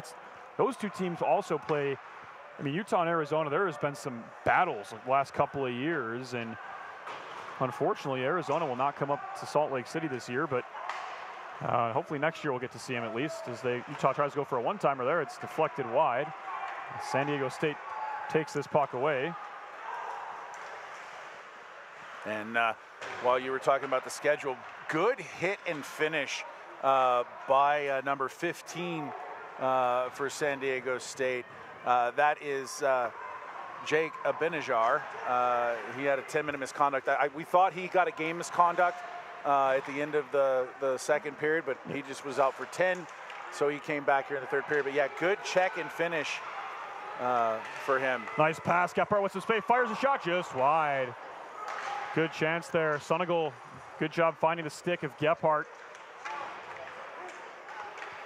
This clock is winding down. Gephardt tries to fire another one home. Good defense from the Aztecs to knock it loose and send it down. Yeah, and I want to go back to the positive thing. I don't mean to stay on that, but if you look at the scoring last period as opposed to this period, and this is kind of a difference that 5-on-5 will make. Only 2 goals for the Utes this period. Right. And there's been some pressure by San Diego. That's the difference that playing 5-on-5 can make. It's almost an even game. If they would have kept out of the box for that second period, it might more likely be 4 or 5 to nothing as opposed to 15 to nothing. 10-goal difference, literally. And that's a great point. I mean, if you're San Diego State, I mean, we've got 3 minutes to be played, but 2 goals given up in this period, that's a win. Because if you start that way tomorrow night, you're in the game. Absolutely. And that's a huge positive to take away. As now here comes Schwab with some space on the near side. Fires a shot. Did it hit the crossbar? It hit something that looked like it went out of play. Yeah, it hit the crossbar and went out of play, but you're absolutely right. You can, so I know I try to put myself in the coach's position a lot. And with that, you know what I'm going to do? I'm not going to look at that second period. Right, yeah. I'm going to look at the third period. Boys, this is how we do it. Right. We stay out of the box. We pressure. We get some shots. Right. It's a much, much, much closer game when we have all 5 players on the ice and we can skate and we can compete. Right. With the Utes. Right. Yeah, and that's I agree. Like that's what you say after this game. You kind of say, because I'm sure something was said in the last intermission, and then you say, see, boys, that's what happens, right? Like, look at how we played this team in the third period, and 2 goals given up, like we were saying. If you do that to open up tomorrow's contest, if you play the first period of tomorrow's contest like you're playing the third period of tonight's contest, you go to the break and you're like, boys, we're in this game. We're bounced away from being 1 goal short of tying it. So it's big to talk about, and. I hate to pause you. I just noticed Heinzel's back in the net. I think he probably came out for the third period. I didn't notice until just now. I know there's only 2 minutes left, but that's Heinzel back in the net for San Diego State. Can we bring up the stat sheet and we'll see the goalie change as long as they noticed it as well? Right. I'm sure they. Let's get a refresh here. Oh, he came on in the second period. Yeah, he came out in the second period. It says on. Oh, I guess we'll have to take a look later. Yeah. It says he's on at 12:05 in the second. So now here comes Utah. Donovan with some space, making a move. Donovan still skating, and nice defense. He's fended off there from a San Diego State player, specifically that being Barbie. And yeah, I mean, the second period on our stat sheet here has just got so many entries, and then you go to the third, and there's just not many in there. Only 1 goal. And Chris McPhee, after that high hit, has his whistle in his pocket, so to speak. He saw it and said, let him play on. No need, I guess, at this point in time, just let this thing go where it's going, which is to the end here in 70 seconds. Let it keep going. As Utah or San Diego State controls the puck. They send it behind the net. Less than a minute to be played here in the third period.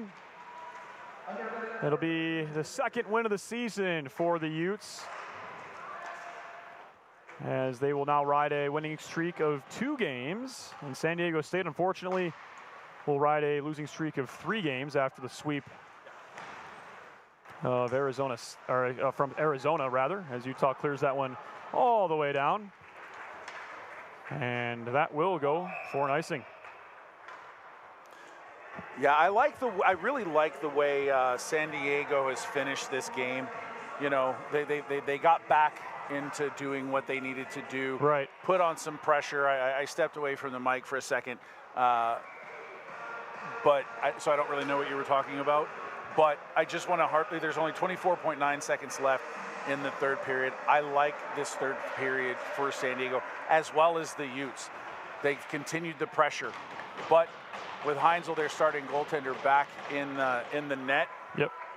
Then you can see there's a difference now that they're playing 5-on-5. Absolutely, and so we'll ride the final 8 seconds of this game out, as it looks like Fuller, against his former team, will earn himself a clean sheet. It's a shutout for Utah and a 15-0 victory against San Diego State University in game 1 of the series, as the team celebrates down there and they congratulate their goaltender. If you're Fuller, that feels really good.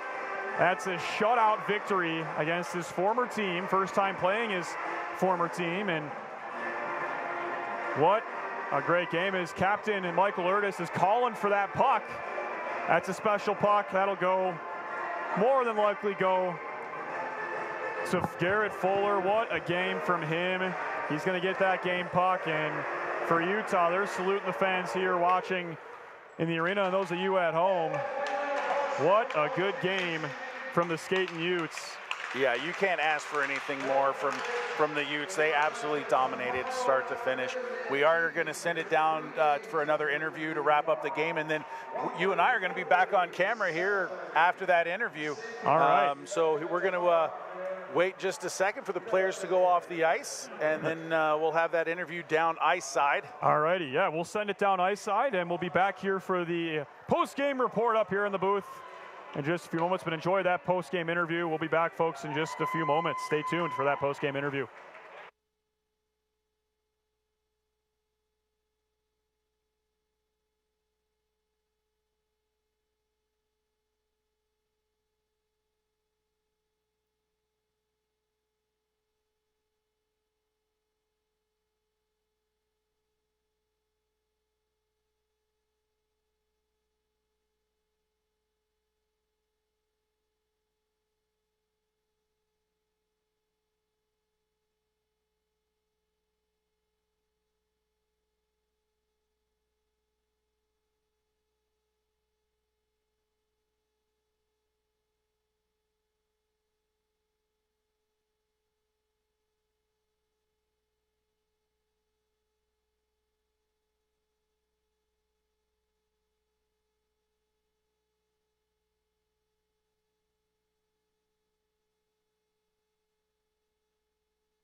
All right, I'm Taylor, and I'm here with our amazing goalie for the night. This is 32, and what's your name?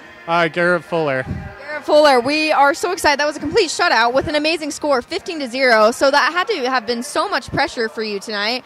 How are you feeling right now, though? Probably on top of the world. Yeah, it was definitely something playing against my old team, too. So I think it was just trying to not let those nerves get into it. But, yeah, it's nice beating them. Still close with a lot of them, so it's a bit bittersweet, too. But, yeah, it was still a good game. Absolutely. It was an amazing game to watch. So how did your team, was there any encouraging words going into the locker room that kind of set you up for that third period that made that like a kicker for you? Yeah, I think it's just we can get ahead of ourselves. When you're up that much, it's easy to want to go for goals, but we just had to play as a team, so it was just that we could be better every period still. Absolutely. That's such a great goal for you guys, and it's so awesome seeing your guys' connection off the ice and on the ice as well. So thank you so much. Thank you. Back to you guys in the studio. Thank you, Taylor. We're up here in the booth for the post-game show. We're live here from Salt Lake City once again. Patrick McGann, Mitchell Slott, happy to bring you here this post-game coverage. It's a 15-0 win for the home side. If you're Utah, there is not many negatives you can take. That was a great game. Yeah, I think the only negative you take from that is don't put so many pucks in the net. No, honestly. You gotta do. Yeah, you do. But no, honestly, yeah, no, there are no negatives, really. I'm sure as a coach, you're not going to be 100% happy with it. There's going to be little things. The good coaches will find something to correct. Right. Sure, right? absolutely. Yeah, it's a 15-0 game. You dominated in shots. You dominated in hits. You dominated on the scoreboard. You dominated in puck possession time. So many positives that can be taken out of that. But at the same time, you're gonna, as a coach, if you diagram video like you should, you're gonna say, okay, now when they came on, let's just talk defensively. When they came on you this way, maybe try to do this or that, or move the puck here. Maybe move it quicker. Maybe not handle it so long. Little things. It's the little details that are going to make the difference between winning a national championship and not. And I think if you're Utah, I think this is what a national championship aspiring team would do to a team like San Diego State. That's not trying to throw any shade there or anything, but they're a developing program, right? So for Utah, it's a good showing against a team like this. Looking into tomorrow, it's if you're Utah, do the same thing with San Diego State. Play the way you played in the third period, as we talked about on the air at the end there. Absolutely. If you're San Diego, you want to play penalty free. I mean, there was a plethora of penalties in this game. 2 DQs, 1 per side, but there was way too many times where they were in the box. I mean, the entire second period, 18 minutes of that second period was played either 1 or 2 men down. Right. Only the last 2 minutes of that second period were played 5-on-5, and then you look at the third period, and I think there's maybe 1 penalty. Right.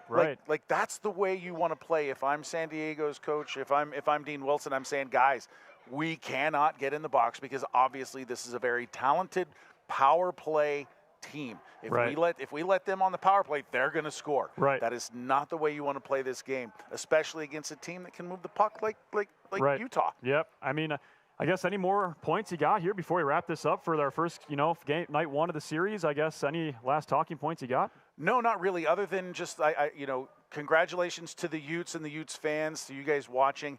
I want to thank you all for tuning in. It was a great game for the Utes. If you're a Utes fan, if you're San Diego, let's come back tomorrow. Absolutely, yeah. So we'll have the next broadcast on the network will be 4:30 p.m. tomorrow. Utah women's 1 team facing off against the University of Wyoming, and then we've got the primetime matchup at 7:30. It's the M1 team once again facing off against San Diego State University, Game 2 of the series. I want to thank you so much for tuning in this evening. It's been an absolute pleasure bringing you Utah hockey here on the Utah Broadcast Network. For myself, everybody behind the scenes, Mitchell Slott, Patrick McGann, thank you so much for watching. We'll see you tomorrow night when Utah takes on San Diego State. But until then, it's a Utah victory, 15-0 live here from Salt Lake City. Folks, have a great rest of your night.